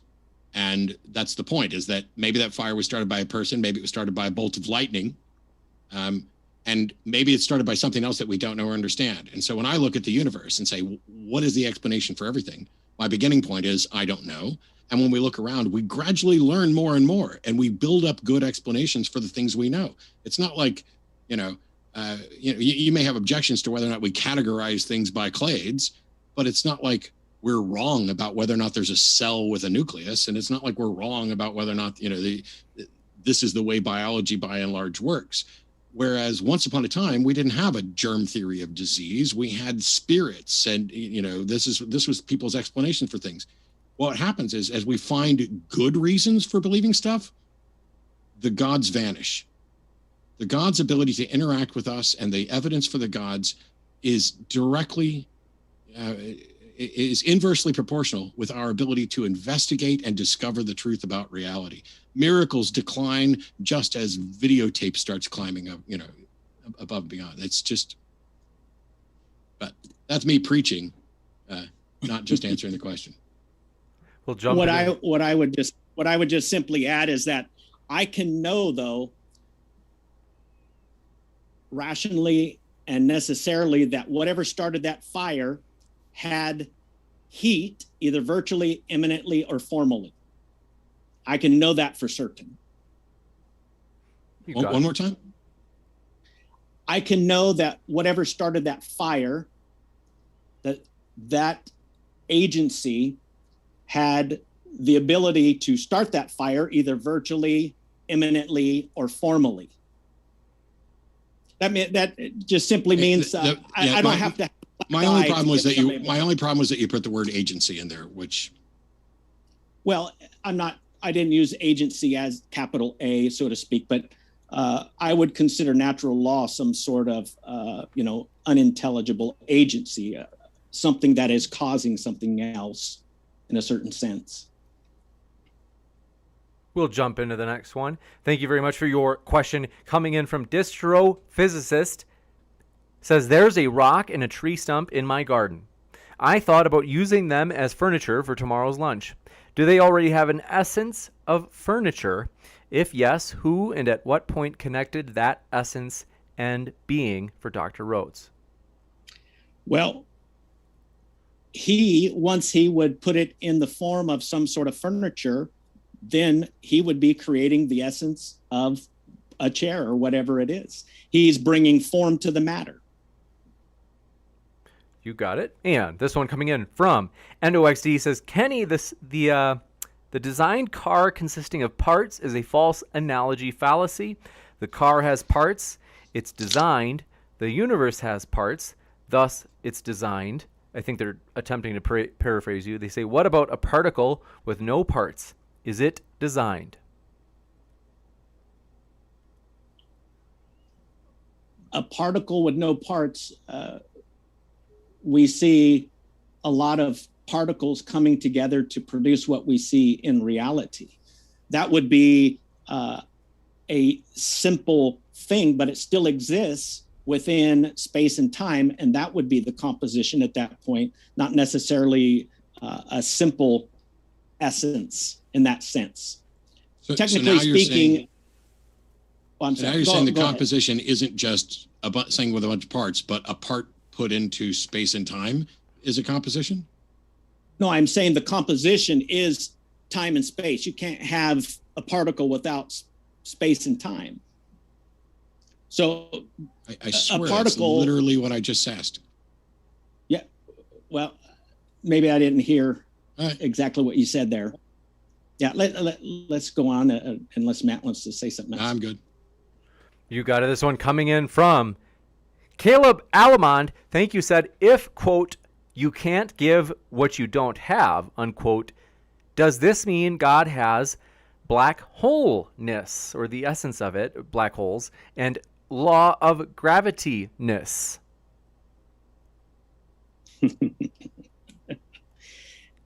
You can't give what you don't have. You must have it either formally, imminently, or virtually. It would take too much time to explain exactly what all of that is. For example, if I punch somebody, I don't have to have a black eye myself to give them a black eye.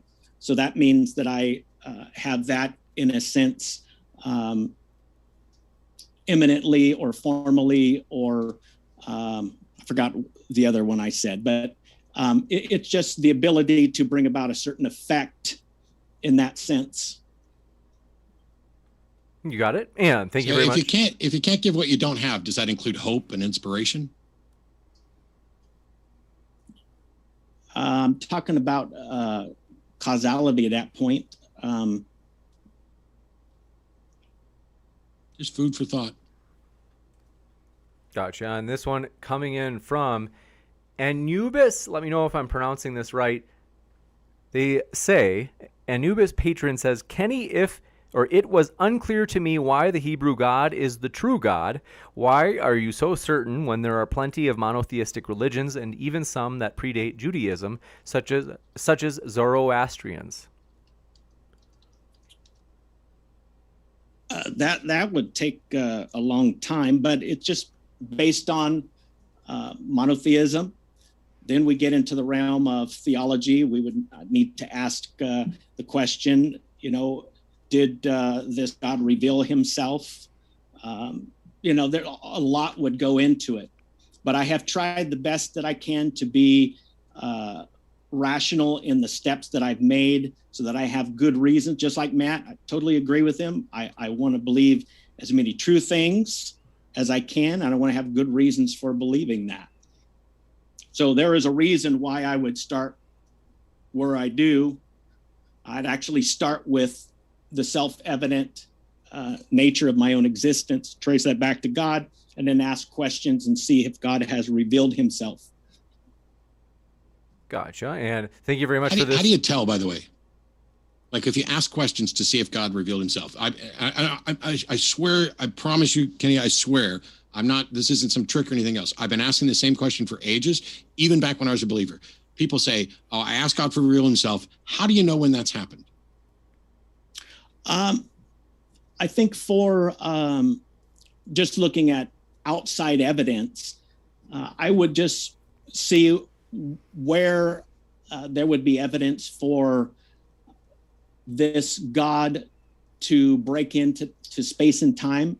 I do believe that miracles or the historical report of those miracles, I hold that the biblical documents are good historical biblical documents before I attribute to them inspiration or the fact that they've come from God. But I look at them as historic documents and then simply go from there, see if there's good evidence for the fact that predictive prophecy came true.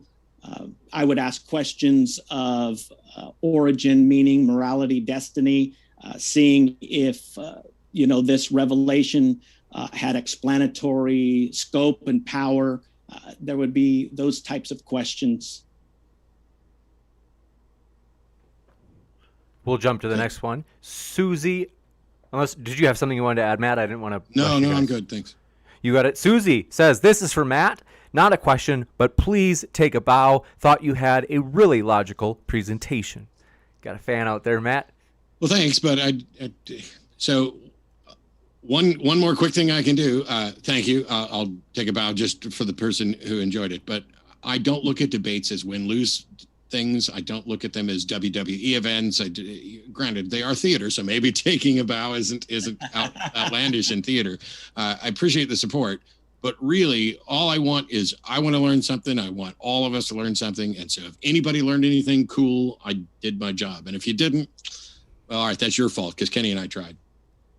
Yeah, I just add to that I don't even really like the notion of a debate because it seems like there's an opponent, somebody you're trying to crush. I like discussion, and I came into this just wanting to have a good chat. You got it, and appreciate that about both of you guys. It's been a pleasant, you could say, opportunity to listen for all of us, including myself. And Gio, thank you very much for your question. It says from Matt, if reality is reductively one single thing, what attributes do you think would best describe the ontological primitive of reality? What attributes would describe the best ontological primitive? Is that what it said? They said the ontological primitive of reality. Yeah, I think that, well, since the question began with if it's reductive, and if we're reductivist, then it is only, you never can get to the full understanding. Maybe when you got to the smallest particles available. But if you had, for example, the position and spin and everything, all the facts known about every particle, then that would be as descriptive as you could possibly get of the ontology of the universe. I don't think we have anywhere near that, but that is, I don't know what else there would be, because that would describe their motion, their interaction, all of it. You got it. And this one from Toby says, Dear Dr. Rhodes, when God gave meaning to the essence of life, was the Almighty, let's see,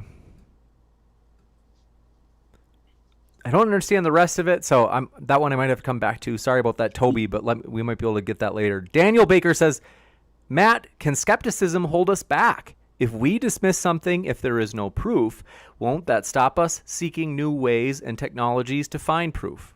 Oh, gosh, no. So, first of all, skepticism doesn't say anything about anything negative about exploration. It's absolutely encouraging of all that. All it says is that the time to be convinced of something is after there's sufficient evidence for it. It is setting up methods so that you don't get conned by a Nigerian scam artist, or you don't get, conned into this, or you don't waste your time on this. But scientific exploration is absolutely part and parcel of what skeptics do and love and care about. And exploring, what it does is it says, hey, here's 3 people who are putting forward potential cures for cancer, and one of them involves rubbing a rabbit foot on your knee, and the other one involves some chemicals that have shown some likelihood in other studies, and the other one is prayer. Which study are we going to spend the most money on? Doesn't mean we shouldn't investigate others, but if there's been a demonstration of efficacy towards one particular channel, we move that direction. The question, I guess, becomes, how many times does something have to fail before we stop putting money at it and stop it? And skeptics aren't cynics. It's not saying, oh, no, that failed. If you look at the James Randi Educational Foundation and what they've done over and over, although they're not currently doing it now, is testing people to see if they can do paranormal things. Anybody who says they can do something paranormal, we will establish a test protocol that everyone will agree to, and they will be able to demonstrate that they can do what they can do. So you get a dowser out there and you put them to a test, and then they fail. They've failed every single time. Nobody's ever passed a preliminary test. Does that mean dowsing is BS? No, it just means no one has yet demonstrated that they can do what they claim to do. It may be the case that you can never show that something is bunk or false, especially if it's not falsifiable. But you get to a point where you say, we need something new before we're going to expend resources on that. We have a pandemic, we have climate crisis, we have all sorts of things, and we have to decide how best to use our limited resources. And if somebody comes up and says, hey, I want $1 million to study prayer, well, they need to go to the Templeton Foundation, who's already done that study and showed that prayer works at best at the rate of chance, and worse if people know they're being prayed for. You got it. And thank you very much for your question. This one coming in from Ference Alice says, believers love using words like essence, soul, spirit, aura in their mind. And they say that it's to bridge the natural with something otherly. Concepts, that's it, nothing more. We'll give you a chance to respond to that if you'd like, Dr. Rhodes. Just out of habit, sometimes it's very natural for me to use the language that I'm used to. I try to accommodate the best I can. And when I find myself slipping in an assumption without any evidence, I'll try to back it up, just like I did with, calling it someone or something. So sometimes it's just hard not to use terms you're so used to using once you feel like you have sufficient evidence for the use of those terms. You got it. And thank you very much for this question from Seth Nesmith. Says, Kenny, can you show the empirical evidence associated with the steps taken from A, namely a creator is necessary, to B, the Christian God exists? How have you excluded all other illogical possibilities? I couldn't give any empirical evidence because that's only looking at the nature of reality and taking apart and trying to explain everything by examining that part. To be honest, my brain is kind of shut down. I suffered a slight either heat stroke or severe heat exhaustion yesterday. So my energy levels are kind of low. So no worries at all. This one coming in from Roger Bernacki. Thank you so much. Says, Dr. Rhodes, what would make you stop believing in God? Is there anything that could occur in your life that would change your mind? Please use a specific example. I was pretty close to that, probably about 8, 9, maybe 10 years ago. 7 o'clock. I thought I turned that off. Sorry. Evil and suffering is particularly vexing to me. And I went through a time that was really, really horrible. A lot of things happened personally. A lot of things happened in my family. It was kind of like the book, The Problem of Pain by C.S. Lewis, where he said that he thought that God wasn't who he thought he was, and it troubled him. And that's kind of the experience that I went through when I was very, very young. I went through a similar experience when I heard some of the arguments for evolution and trying to suggest that looking at how things work somehow does away with agency. So typically, I think just the normal things that most people struggle with, I've struggled with too. Philosophically, I believe that's what has saved, apart from the individual experience of God, and with no explanation whatsoever. I really felt his presence. I can't give any empirical evidence for that, and the healing of my heart, and a better understanding that just because I projected a certain understanding on who he was doesn't mean that that's who he was. So without getting too transparent, that's been my experience of coming close to losing my faith, evil and suffering, which is probably fairly common. You got it. Thank you very much for your question coming in from Chloe McLean. Thanks for your super sticker. And then this one from EndoISD says, thanks, James, and both debaters. Really enjoyed this. Question for both. Matt, what rank are you on chess.com Blitz? Yeah, that question, it's hard to answer because it depends. In Bullet, I'm right around 1,000. In Blitz, I'm probably closer to 1,100, and in Classical, I might be closer to 1,100, but it doesn't matter because I pretty much only play Bullet. And so, yeah, we'll just say right around 1,000. You got it. This one. I came in right at the time in the pre-show where Matt was talking about doing logical puzzles and stuff like that. My wife can do those things. She's really, really good. So I really have a lot of respect for people who can, do the chess, play chess, and do those kinds of things. Because I'm a musician, so I'm in this, not only am I a musician, but I'm a jazz fusion drummer. So my mind goes off into the abstract and the polyrhythmic kinds of things. So when you give me some things like that, like chess, it's like just not for me. But I have a lot of respect. You're one of those guys who smells notes. I have a weird relationship with time. It really is strange.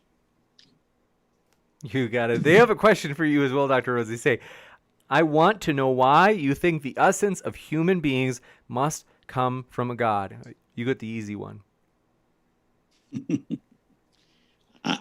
Again,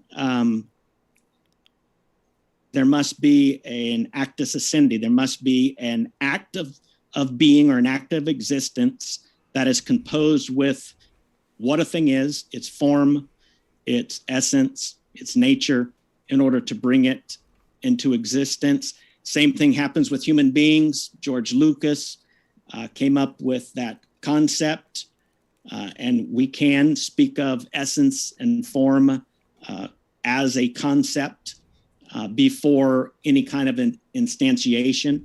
So that's the necessity of bringing that together is where I put the evidence, the logical evidence for God.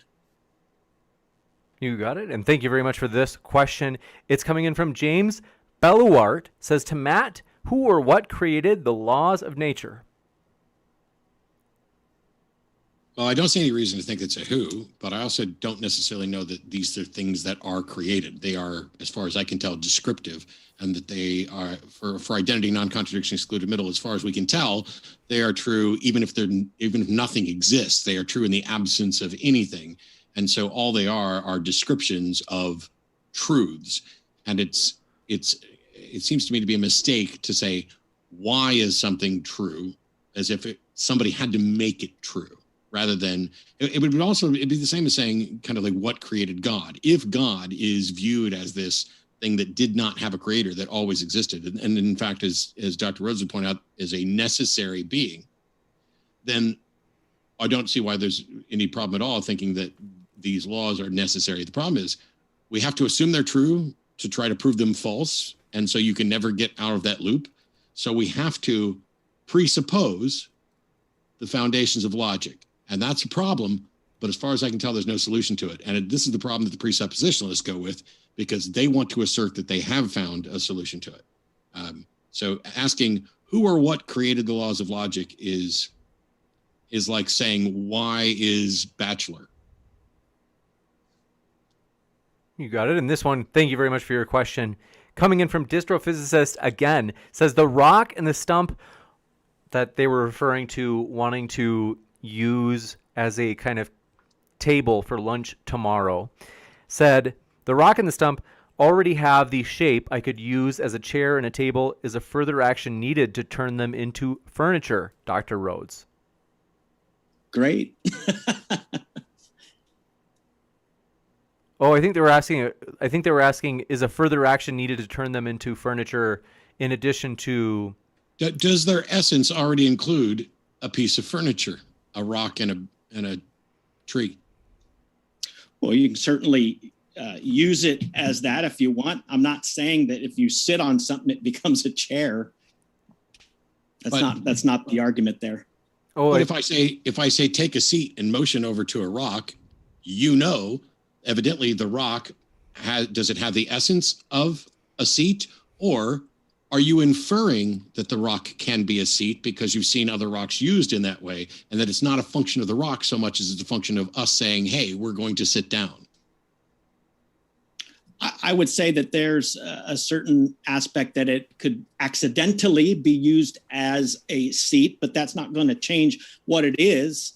But again, we have to distinguish matter and form. When I put matter together, or I use a rock, a piece of wood, or whatever, and I put it together to form a chair, that is what that form now, that is what it becomes, because I have formed that matter as a chair.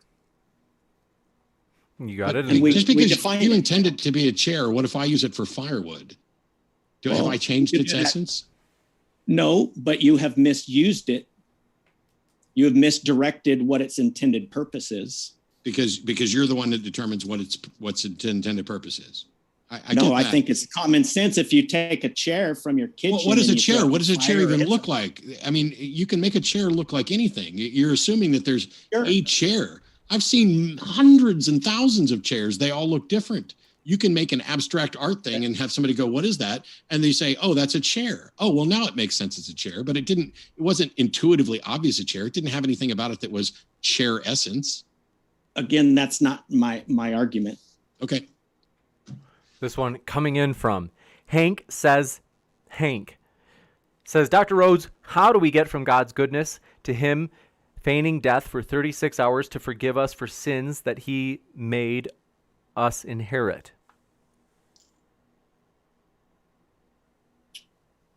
You roboted on me there, but from what I heard, that is a involved theological question that, like I said, I don't want to go off into too much minutia, and that's all right. We don't have too many more questions, so feel free to kind of go deep on it, because like I said, in the Q&A list that I have here. I don't know that I could. Like I said, my brain is kind of because I've exhausted today.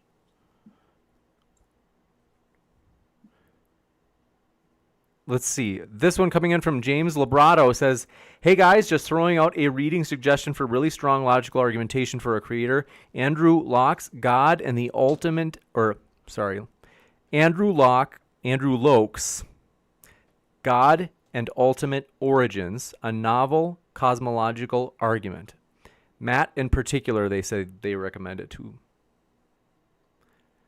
What do you think, Matt? Are you plan on reading it? I'll be honest, probably not, but not because I'm not interested, but because there's 10 books sitting down there waiting for me to get to that I don't know if I'm going to get to this year. I'd rather sit down and have somebody explain to me why it's a particular book that I should spend time on, because 5 minutes spent digging in on why this book as opposed to some other book. Plus, evidently, I have to read the Bible again, despite having read it countless times. You got it. I have the same issue, namely just too many books to read before I can get to any recommendations. But with that, folks, we are going to come back with a post-credit scene in just a moment. As folks, we are absolutely thrilled. We are beyond thrilled. If you have not seen already, at the bottom right of your screen, folks, we are super excited. Apostate Prophet will be joining us for a debate. Islam on Trial next month. You don't want to miss it, folks. It's going to be a blast. And so do hit that subscribe button if you haven't already, as it's going to be a great one and you don't want to miss it. With that, Matt and Dr. Kenny, it's been a true pleasure to host you guys. Thanks so much for being with us tonight. Thanks for having me. Absolutely. Yeah, so it's been a pleasure. 100%. And I will be back in just a moment, folks, with upcoming debates, just like the one I had just mentioned. So stick around for that. And thanks, everybody. Keep sifting out the reasonable from the unreasonable. Be right back.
Ladies and gentlemen, thrilled to have you here. Want to say I do appreciate you so much for all of your support. Oh, you know what?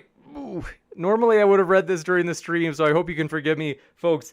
I am going to read out now everybody who we want to say thank you to, and I'm so sorry I forgot. I was supposed to read this before. Normally I do it while the debaters are still here, and so I'm so sorry if you did sign up for your name being read out loud during the debate. It's not technically going to be during the debate, but I'm going to do it right now, and I hope you can forgive me. I want to say thank you very much, Ozian, for your support. Folks, if you didn't know, this was a crowdfunded event, so namely the honorariums that we had raised for the speakers.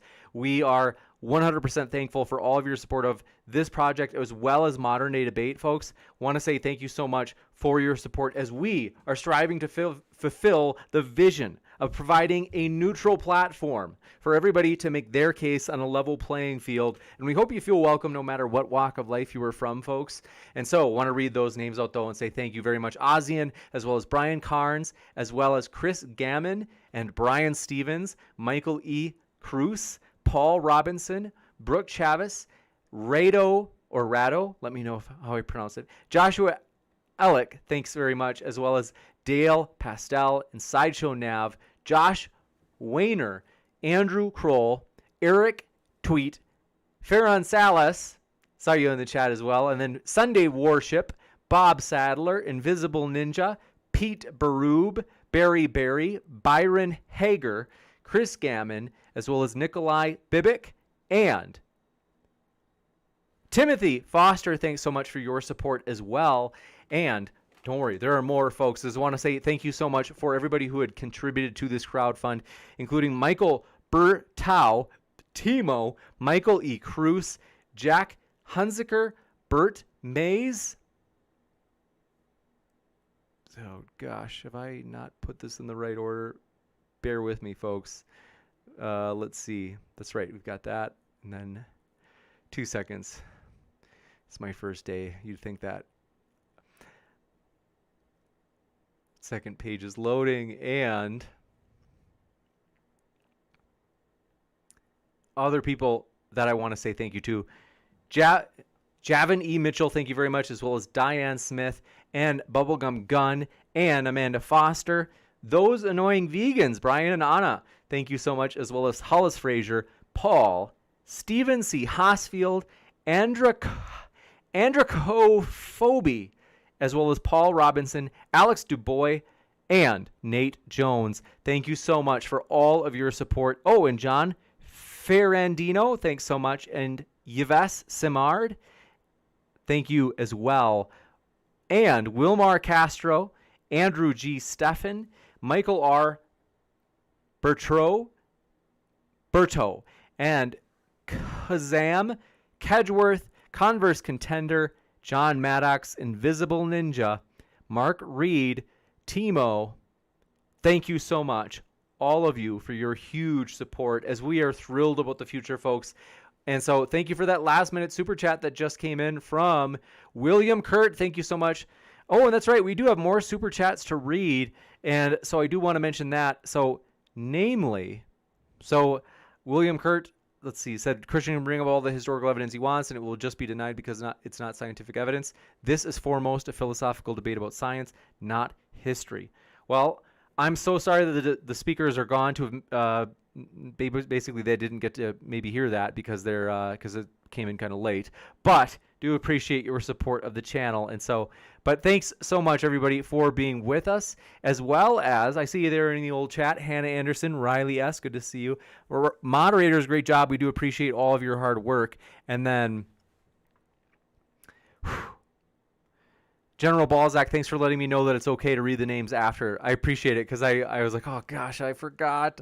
It's been a long day since like 6:30. I've been just trying to get a ton of stuff done today, including prepping for this event, but also stuff around the house that I had been behind on and stuff. I'm supposed to study for comprehensive exams right now, and I have to hammer it out tomorrow. I really do, because I can't get behind on it, and I can still make up for it tomorrow, but I've got to hammer at it.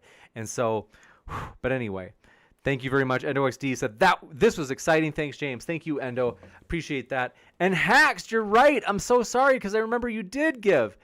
Oh gosh, let me see why I didn't see you. Hold on, because you're right. And I'm wondering, I'm like, how did it not show up? And Haxed.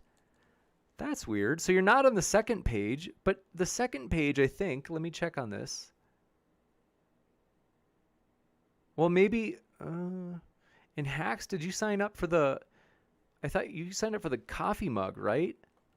Then why would it not show? Because it shows, yeah, if I word search this name, but let me find if you're on the first page. Because I know I've sorted this, like, and I'm wondering, I'm like, that is weird. Well, are you not under the name Haxed? Let me know.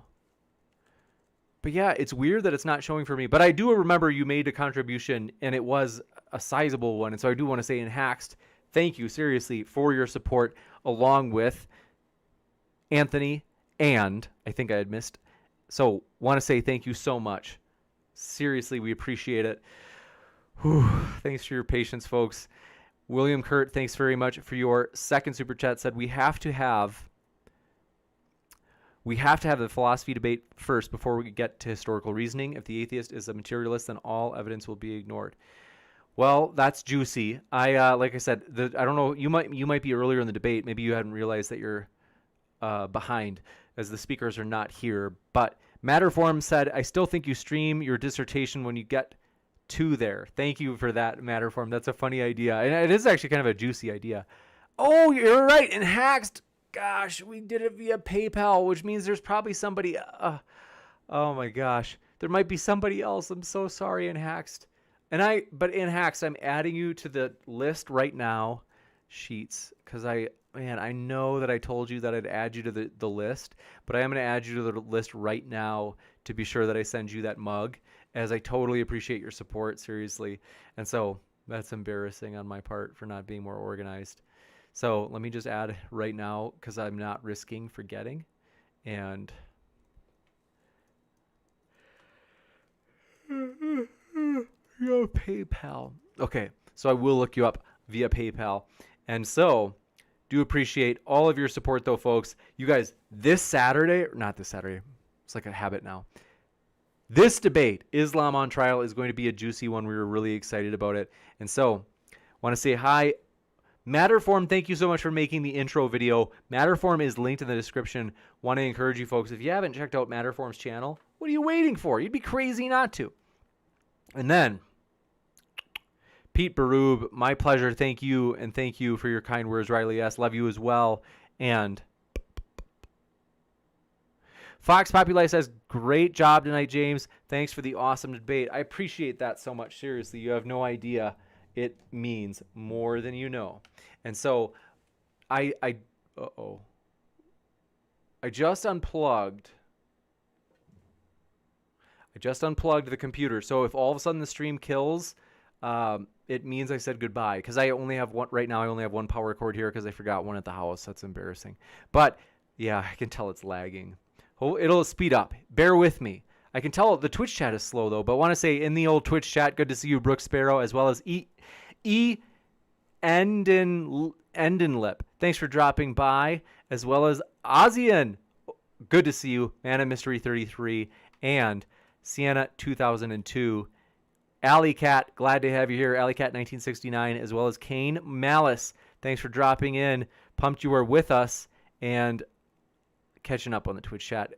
Many people in the Twitch chat, which is exciting. Folks, if you didn't know, we do have a Twitch channel at Modern Day Debate. So if you did not know that, I will throw that. In case you prefer, maybe you like watching on Twitch instead of on YouTube, want to let you know about that.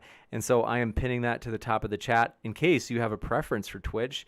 Be my guest. Also, though, if you didn't know, Modern Day Debate has a podcast. Well, folks, oh my gosh, you're missing out. What do you do? What are you waiting for, folks? You can find Modern Day Debate on every podcast. Test me, because you might be like, really? Because I use a really obscure one that nobody knows about or uses. You can still find us. All you have to do is pull up your favorite podcast app, search for us, and you will find Modern Day Debate. And we are now working on getting our all debates up onto the podcast within a day of the debates happening. So, for example, this debate, we plan on it being up on the podcast by tomorrow at noon. So really cool stuff. And we're excited about that. So we do appreciate it, folks. I'm so encouraged that, man, Modern Day Debate, the podcast, people have really been using, which I'm encouraged by. Is I'm like, I was like, if people are really using this, it's like, it's worth uploading. So I still upload them, and so I hope that that's useful for you, as you can listen to Modern Day Debate on the go. And we're at 449 likes, folks. We have to get to 500. Believe me, we can get there. We really can. We've got 669 people watching right now. You might be like, well, then isn't it easy to just get 669 likes? Well, no, a lot of them are using the bathroom, other miscellaneous things. So we're just shooting for 500 baby steps, just like in What About Bob, one of my favorite movies. But thanks so much for your support, Dan R. Appreciate that like. And yeah, you guys, I am thrilled. Want to read through some of these super chats. As I know you guys might have been like, James, you didn't read my super chat, bro.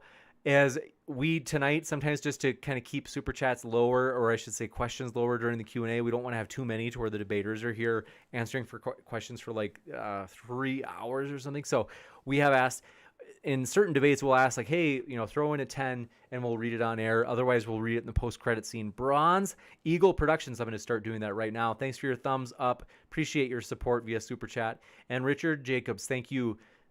Even though Matt's not here, I will say once in a while, Matt actually pops in the chat, no joke. And so he may actually hear this, but Richard Jacobs says, love you, Matt. Good job. And Chloe McLean says, keep up the skepticism and your advocacy. Matt, thank you for helping me through my own journey. And then Charles in solo, thanks for your question, said, please say, quote, essence of effervescence 5 times fast. Thanks. And this one, thank you very much. Jamie Russell says, God did it, quote unquote. Can Matt please steelman Dr. Rhodes? Please and thank you. And then Marcus Agrippa says, who composed the composer of Cells? Humans? And then Brocanus says, Kenny, how do you know a cell was put together by a person or creator? Then, some of these I actually did read on here already. I didn't realize. But John McBride says, for Matt, is Ashley Perian from Atheist Experience single and open to dating a handsome 30-year-old guy? You mean Brian Stevens? No, I'm kidding. But thanks for that super chat, friend. And then this one coming in from Daniel Baker. Let's see. Okay, I definitely asked that one. Toby, I was confused by. Let's see. Matt Powell's pterodactyl. Message deleted. Hey, I don't know. And then Marcus Agrippa, thanks for your super chat. I don't know if it's meant to be a super sticker or what, but thank you very much as well.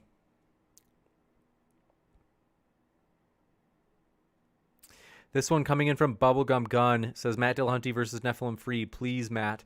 I've already asked Matt. I don't think it's going to happen. Maybe he'll change his mind. Who knows? But I doubt it. The Batman. Let's see. Thanks for your super chat. And then thanks for your super chat. Banned for life. Appreciate your super sticker. And thanks very much from Daniel Baker. I think I read it. Let's see. Yep. Amy Newman, thanks for your... And Amy Newman, if you have the link of the after show, I can put it in the old description. And then Jonathan Lane, thanks for your super chat, as well as Ozian said, why must there be an ultimate reason for human existence? The answer should be, we read that one for sure. And then Flea Flicker 34, thanks for your super chat, as well as Dustin. Let's see.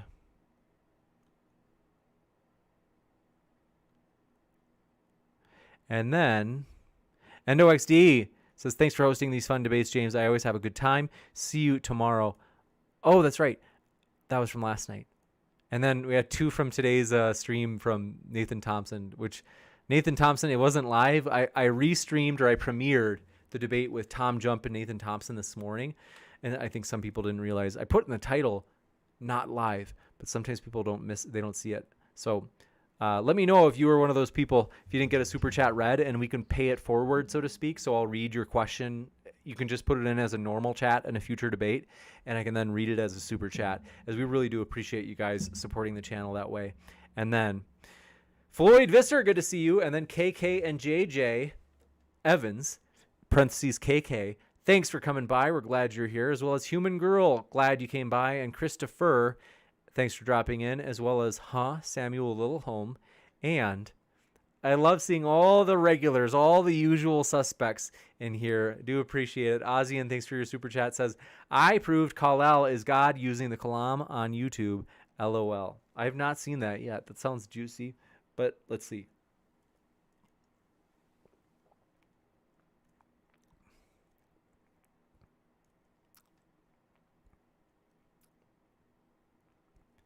My dear friends, upcoming debates. This is actually going to be a really busy week of debates. I want to let you know that. You maybe don't know that. You're like, is it really? What? It is.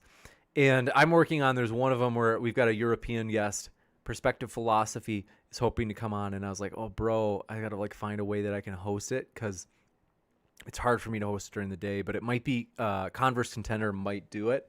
It's going to be what's better to leave behind an idea, namely like what's your legacy while you're on Earth? And when you die, is it better to have left a child behind, namely like offspring, or an idea that influences the world? So interesting. Ozian, thank you very much. Says Matt D versus Flatter Day Earth. That's funny. Yeah, Flatter Day Saint. That would be a juicy one, no doubt about it. That'd be interesting. And then Samuel Lilham says Herman Hayes versus Nathaniel Jensen Part 2. The first was hosted on Non Sequitur Show. Hey, I'd love to do it. I don't know if it's gonna like work. I think I reached out to Herman Mays like a year ago. I don't think he was up to it, but maybe. I mean, I will give it a shot.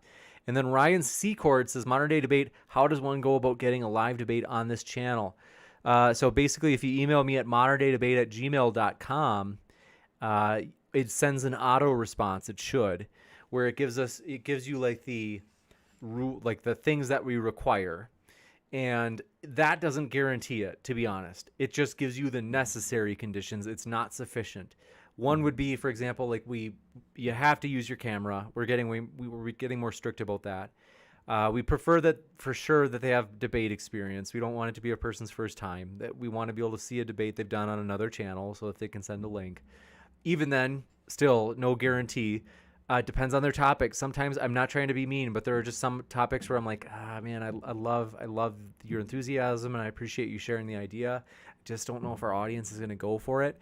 And a lot of people don't know, like if we put out some topics, people will actually unsubscribe. So we have, so it's like, I've got to be picky, and I've also got to be picky about people. And so we've got a lot of people asking to come on right now, which is a good challenge to have. I can't host everybody because I also don't have unlimited time. I've got my PhD that I'm working on. So like for me, I've got to study for comprehensive exams. I've got to do my research papers that I'm trying to put through this summer. And so it's really busy. So I can't make any promises.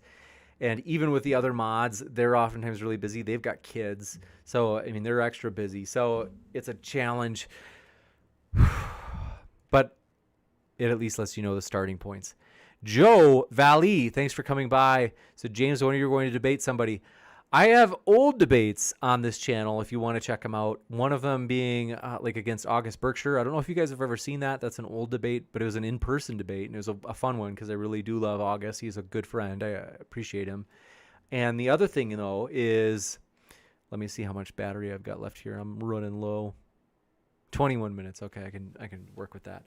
The other thing is, I can't debate. I shouldn't debate anymore in the near future because maybe after I get tenure, and I'm not even a professor yet. So it might be a while. The reason is it just gives me a lot of protection where if I'm on the internet debating these ideas, and now that modern day debate is growing, it's like people may know about it, and it just might, in the academic world, it might be dangerous for me getting a job later.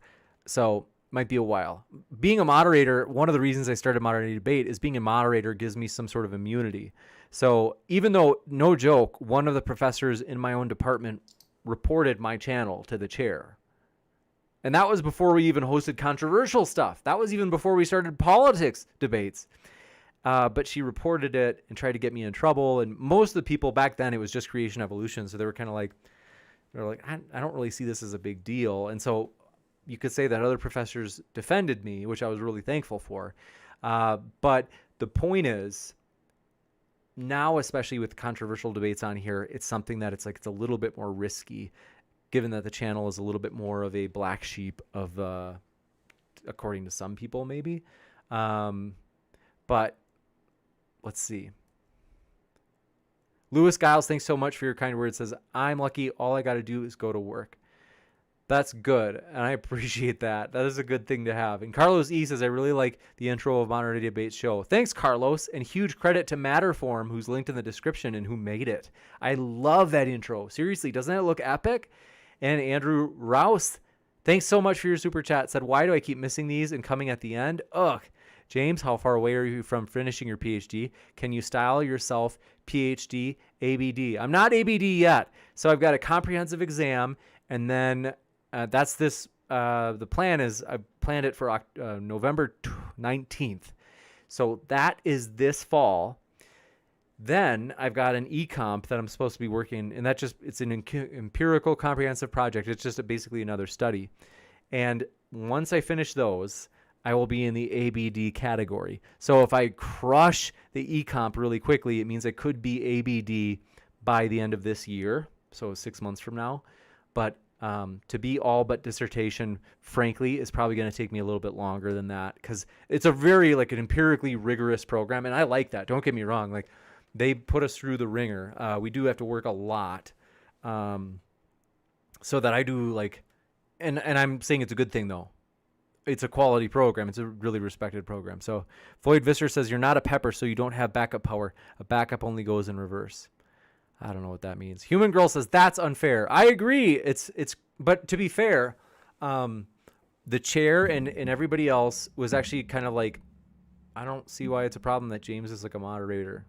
So I'm really glad that they are actually they didn't have a problem with it. So I'm glad it's only it's few and far between that are triggered by it. Now maybe a higher percentage would be triggered by it because we have debates on things like critical race theory. But I still think that so far I haven't had anybody bring it up again since then. And that was a year and a half ago. Could it have been longer? No, I think it was a year and a half ago. Yeah, it was. Oh man, that was stressful though. I remember it was I was on the trip. I was down in Texas on our Texas debate tour, recently after I found out this person reported the channel, and I was geez, I was pretty stressed about it. I was pretty bothered. But we're gonna make it, folks. Believe me. No matter what roadblocks are put in our way, we are going to crush them. We are going to keep going forward, folks. No matter how many roadblocks, we are absolutely determined to provide a neutral platform, to provide a level playing field for everybody to make their case to the world, no matter what walk of life they are from, folks. Gay, straight, black, white, Christian, atheist, Muslim, you name it. Republican, Democrat, we are glad you are here no matter who you are, and we want to give everybody their fair shot to make their case. And then Matterform says, glad you liked it. That would be an understatement. I'm telling you, that intro is seriously so cool. And seriously, Matterform, if we could talk about, we should talk more about, because I was oh, I love that intro. And I'm if we could do something like that, but we'll talk more. Let me make sure I don't forget. And then I won't forget, believe me. And then Hack says, the intro looks great. I completely agree. Oliver Catwell says, I guess it all depends on the idea and the child. The child? What do you mean? I don't... in Star Wars Mandalorian, the child? Or what do you mean? Christopher says, may the essence be with you. And then KKHKK123 says, what's ABD? It means all but dissertation. It means you've got everything done except the dissertation. And that's the last keystone project that you hammer out, if you can hammer it out. And then what is truth? Says, James, great work on the channel. Most definitely a lot of work. Thanks for your support, What is Truth. Seriously, that means more than you know. Gabriel Real says, how was the debate? It was phenomenal. Really deep, really fun. And so Brooke Chavez says, great job tonight. Thanks so much, Brooke. And thanks, moderators. You did a great job. Seriously. Appreciate it. I'm so glad that we've got Matt coming on again. I really do appreciate Matt. I think I told you I met Matt in person. You guys have seen the in-person debate, so you knew that. I really enjoyed spending time with Matt. Just a really pleasant fellow, and so we're glad to have Matt on, and Kenny as well. Don't get me wrong. Kenny as well. I was glad to have them both on. And so Church of Entropy says, thanks for your kind words. I appreciate that. And then Matterform says, yeah, we'll catch up. No doubt. Pancake Destiny you should invite your professors debate, deplatform or debate. Ha, that's funny. I'm sure that'll go over well. Andrew Rouse says, James is just the coolest. You don't have 100%. Thank you for your kind words. Seriously, I do appreciate that, Andrew. That means a lot. And then, thanks, Gabriel Real. That is like super encouraging. Said, James is a completely different level is at a completely different level with his neutrality. Congrats. Thanks, Gabriel Real. That is like super encouraging to hear. Seriously, you have no idea. It means so much. I'm super encouraged by that. And so for real, that is just, I'm like so happy to hear you say that, as that's what we're shooting for. And then Amanda says 28 likes until we're to 500 likes. Come on, let's do this. Let's do it, folks. We can totally get 500 likes. You guys, it'd be crazy not to. It's going to be epic. Hit that like button. You won't regret it. And then Human Girl says, break out the hand grenades. I couldn't agree more. And then Reservoir Gore says, I thought you already had ABD. At least that's what Usman said. That's funny. Usman, boy, oh boy. And then Lockbeard says, let's be real. All that college and you're going to make 10 times more money as a YouTube professional. LOL. That's funny. I don't know. You never know. I mean, I always tell myself I love modern day debate. And at the same time, I don't know. It's hard to tell. One is that, like, whether or not it keeps growing, whether or not the podcast keeps growing. Like, I would love to do this full time, to be honest, but it's not at a point where I could do that yet. So maybe someday. I mean, it would be epic. And then Floyd Visser. And then, but to be honest, though, the school isn't, I never really went to school, and same thing with modern day debate. Neither of them are things where I was like, oh yeah, like for the money. Both of them have always just been like the intrinsic joy, because I actually really do enjoy school. Like I like the challenge. I like the rigor. It has put me through the mill. Like, it's been rough sometimes, a lot of the time with a PhD, but it is definitely, it's helped me grow. It's been fun. I've met a lot of people, exposed to a lot of ideas. That's been awesome. And so I am thankful for that. And then let's see here. Catching up with the chat.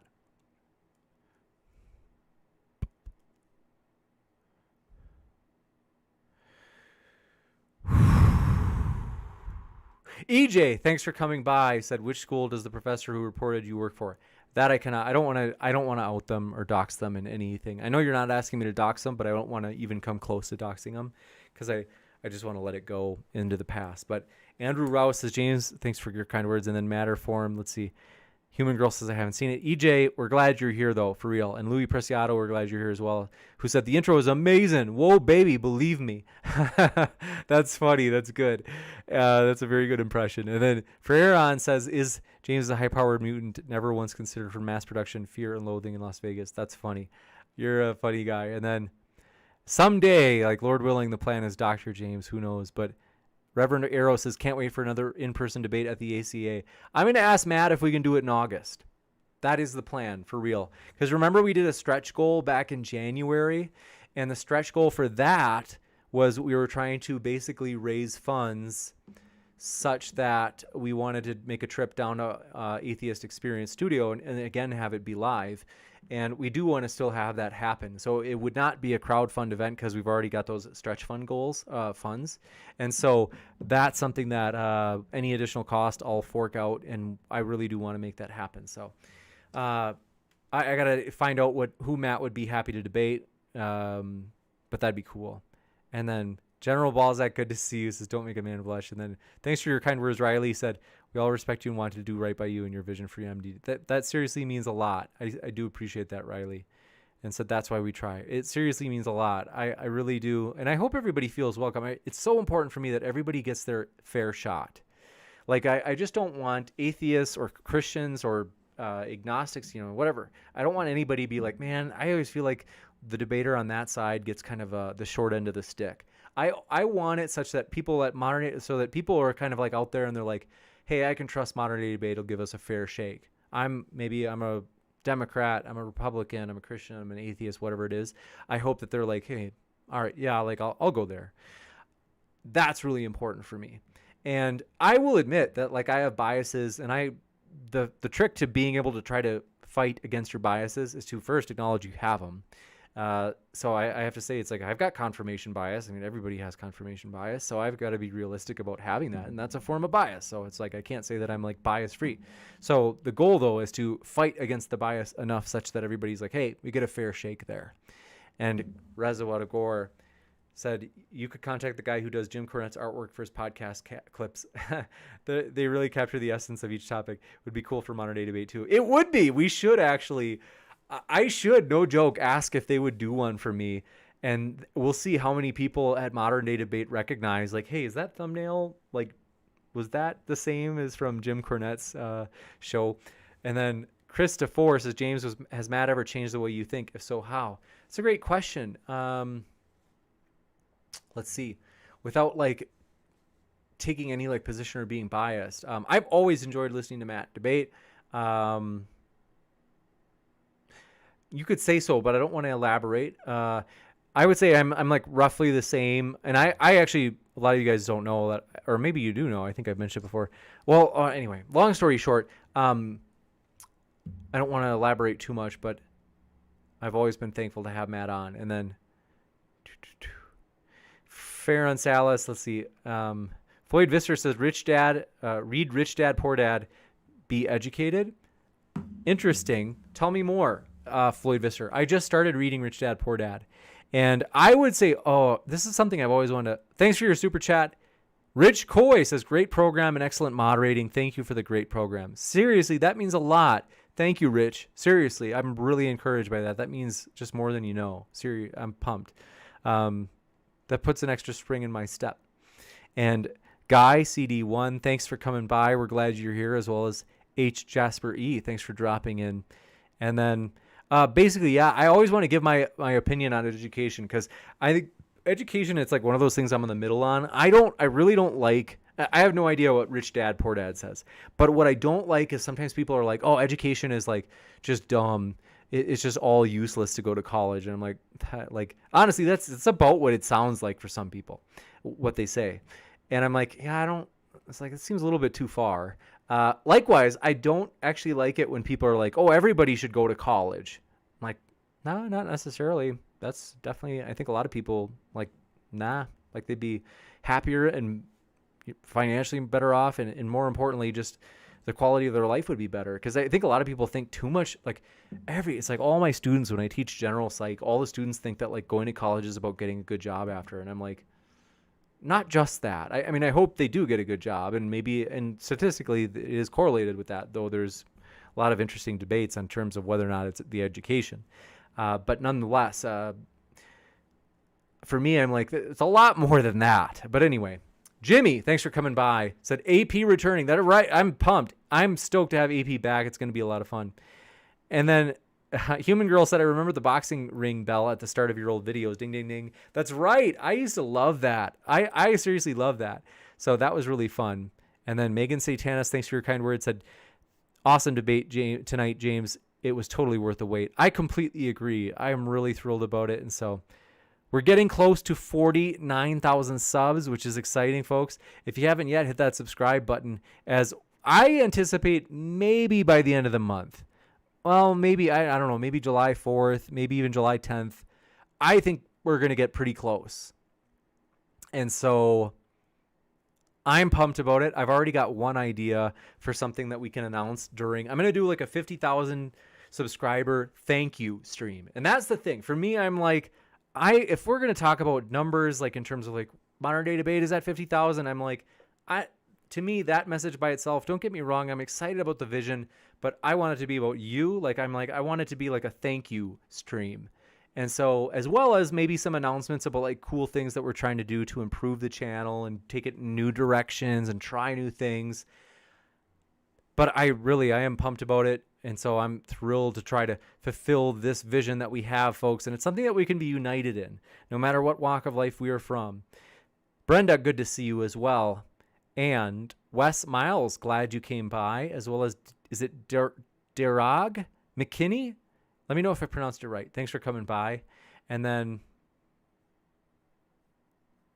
chat's moving fast. Oliver Catwell says, sorry, earlier you asked if it was better to leave behind an idea or a child. Oh, you're right. Okay, I see what you're saying. Thank you, Oliver. I think you said a child is the answer. Now I get it. I was like, wait. I was like, why are you saying a child? I didn't know it was referring to that title. That's so funny. Thanks for letting me know about that, Oliver. I was like, wait, what is he like? I was so baffled. But Brooke Chavez says, so close to 500 likes. Folks, we are so close. We're at 489 likes by my count. I haven't refreshed the page yet, but folks, we're going to make it. We're going to get to 500. And so you guys might be good to see you. Woody says, love you, James. Love you too, Woody. Thanks for dropping in. And then let's see. Jimmy says, your bias is going to be tested with the Islam on trial debate with AP. I would guess it will be. It's going to be juicy. So you guys, I'm pumped about that. Brooke Chavez says, when will we have the one-on-one Zoom with you? Thanks for asking. I'm so sorry I'm slow about getting that organized and scheduled. And I promise I'll reach out ASAP. And by ASAP, I mean like I'd like to tomorrow, Monday at the latest. Okay. I'm so sorry that I think that I said as long as it's before June in the original Indiegogo like description, but I still wanted to have gotten the ball rolling on that earlier. And I think I told you I've been moving. So things have been like, that's definitely been taking a lot at time. So I'm behind, but thank you so much, Brooke, for your support. Seriously.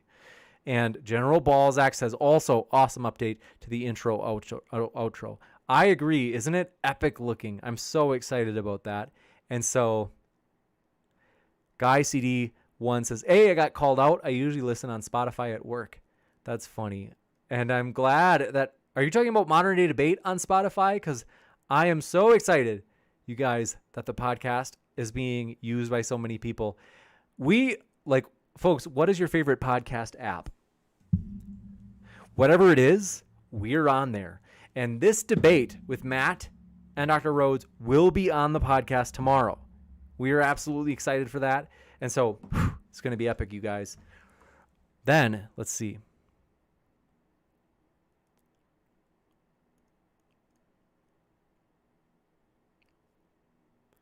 Church of Entropy talking smack in the old live chat. Good to see you. And then Andrew Kroll, good to see you, as well as Nathan. That's right. I got to say hi to you before. We're glad you're here, Nathan. And then Darag says it's Irish, pronounced Dara. Oh, Dara McKinney. Thank you for letting me know that, Dara. Seriously, I'm like, oh, that's interesting. I like learning about that. Thomas MacArthur from Scotland says, hi, James, still on night shift from Scotland. We're so glad you made it, Thomas. You're a hard worker. You're staying up late doing those graveyard shifts. That's awesome. Good for you. And then Floyd Visser says Robert Kawasaki says to be an entrepreneur and not be educated, to be a good citizen, but control your own destiny and income, not be paid poorly by others. Says to be an entrepreneur and not be educated. That's interesting. I mean, I think for a lot of people, it's a good way to go. But the thing is, it's like, at least in our current system, if you want to be a doctor, if your heart is set on being a pediatrician, you want to be a kid's doctor. If you want to be a lawyer, if you want to be an engineer, like a chemical engineer, whatever it is that, turns your crank, man, you're going to have to, there's just no way around it, at least in the US. Maybe it's different somewhere else. And so now maybe you're like, I don't care if I'm those things. Well, then, that's certainly one less reason. But there are some ways in which I'd be like, it's just smart, like there are some people, it just has to be the case. You got me, you put a quarter in me. It just has to be the case that for some people, education is a great idea. I'll give you several examples. One, somebody has their heart set on being a pediatrician. They want to be a doctor for kids. They think it'd be super meaningful. And for some reason, it's like, for them, it's just by far the most meaningful thing. The other thing is, that's the thing is, it's like education is not just for the purpose of getting a job or making money. Not saying that that's what Kawasaki says, but I am saying that it's what a lot of people say, I think. And I would say the other thing is, I do think there's personal growth. Now, you could have personal growth, like pushing yourself to do that much intellectual work outside of school. Yeah, you definitely could. Like, there are people that are self-taught. That's a real thing. And I think there are people here at the channel even that sometimes you can see it's like that person has read a ton on their own. And the other thing is, 2 seconds, refreshing my brain. in a lot of cases, the finances, because some people are like, I'm not going to go to school and like rack up a gigantic amount of debt. And don't get me wrong, I would say there is such a thing as bad school debt, where I would say, yeah, it could be bad that you get that debt. So I agree with you, and I don't know if I'd have the same voice, but I would say like, yeah, I get where you're coming from. But at the same time, like there are some things where it's like, if you become a medical doctor, and if you're decent, even decent with money, not to mention good with it, you're going to pay that off really fast. And like, there are a lot of jobs in which a college education can be really useful. So, I mean, in other words, my answer is like, should you go to college? It depends. I don't know. Like, I think certainly the answer is not, no, it's dumb, or yes, everyone should go. That's just like, nah, I don't go for that. That's something I'd be willing to have a debate on. That's something I think would be really fun. It's not controversial, so I think it could be fun, and not too risky. And then I have like a middle ground position. I think it's like, yeah, anyway. Hannah Anderson says, I say we get to 50,000 by middle of July. Yeah, it has slowed down in the last few days. It could be middle of July. We were averaging like 100 a day, and we might jump back up to 100 a day for like maybe a week. But even then, 100 a day of new people would only get us to, for a week. Yeah. Still could easily be mid-July. So, but Guy CD1 says, yesterday I watched Modern Day Debate on Spotify. Oh, that's epic. Andrew Kroll says, 6 to go. Gurmania, it's 10:54 p.m. there. Wow. You guys are late night peeps. Andrew Kroll says, James, I'm a self-trained software and hardware engineer. That is epic. Hey, like I said, I think it's possible. I think there are a lot of jobs, though, just to be sure, like Andrew Kroll, would you concede that there are a lot of jobs that it's like if you don't get a college education, you just won't be able to do the job, like medical doctors, I'm pretty sure dentists, lawyers, a lot of the professional, you could say professional type jobs that especially require licensure.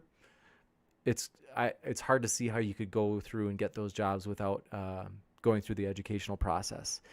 But hey, good for you. I don't deny that there are some even types of engineering that people can do. And I have a buddy, for example, like learned code. And so I don't know what his exact title would be, but I would totally concede there are self-taught people or autodidacts. Like a boss said, sadly I have to go, but thanks, James, for another amazing debate. You're the GOAT of moderators. Thanks for your kind words. Seriously, that is super encouraging. Appreciate that. And then Sideshow Nav says, my oldest kid has an advanced degree and is happy. That's really cool. I'm glad to hear about that. And then Ross Thatcher said, how's the profits rolling in, guys? Let's see. But you spelled it profits as, I don't know if it was like meant to be a joke. You said you spelled it profits as in like a person who foresees the future. I don't know if it was on purpose. I think it was supposed to be a pun, but I can't tell. But Jeff Huff, thanks for coming by. I said, welp, seems like Matt. Let's see. I don't want to read anything that would be partisan. But Patrick McHenry, good to see you, as well as Christopher. And then I got to check out soon because my battery is low, folks. And soon the stream will. Actually, I found out that sometimes the computer that I stream on, if I don't have the power cord in for some reason, it's appeared to have sometimes just all of a sudden just shut off, and I don't know why. But Gurmania says I missed this one, but I've rewinded it, and so I'm watching it now. Oh, good to know. Thanks for letting me know that, Gurmania. Thank you guys for all of your support. I love you guys, seriously. We're excited about the future. A lot of epic stuff coming up. And so keep sifting out the reasonable from the unreasonable. Appreciate you. And we will see you next time, everybody. Thank you very much. I'm going to show you that epic intro again. Matterform, thank you very much. Oh, hold on 2 seconds. Oh, that's not it. Okay, that's embarrassing. Here we go.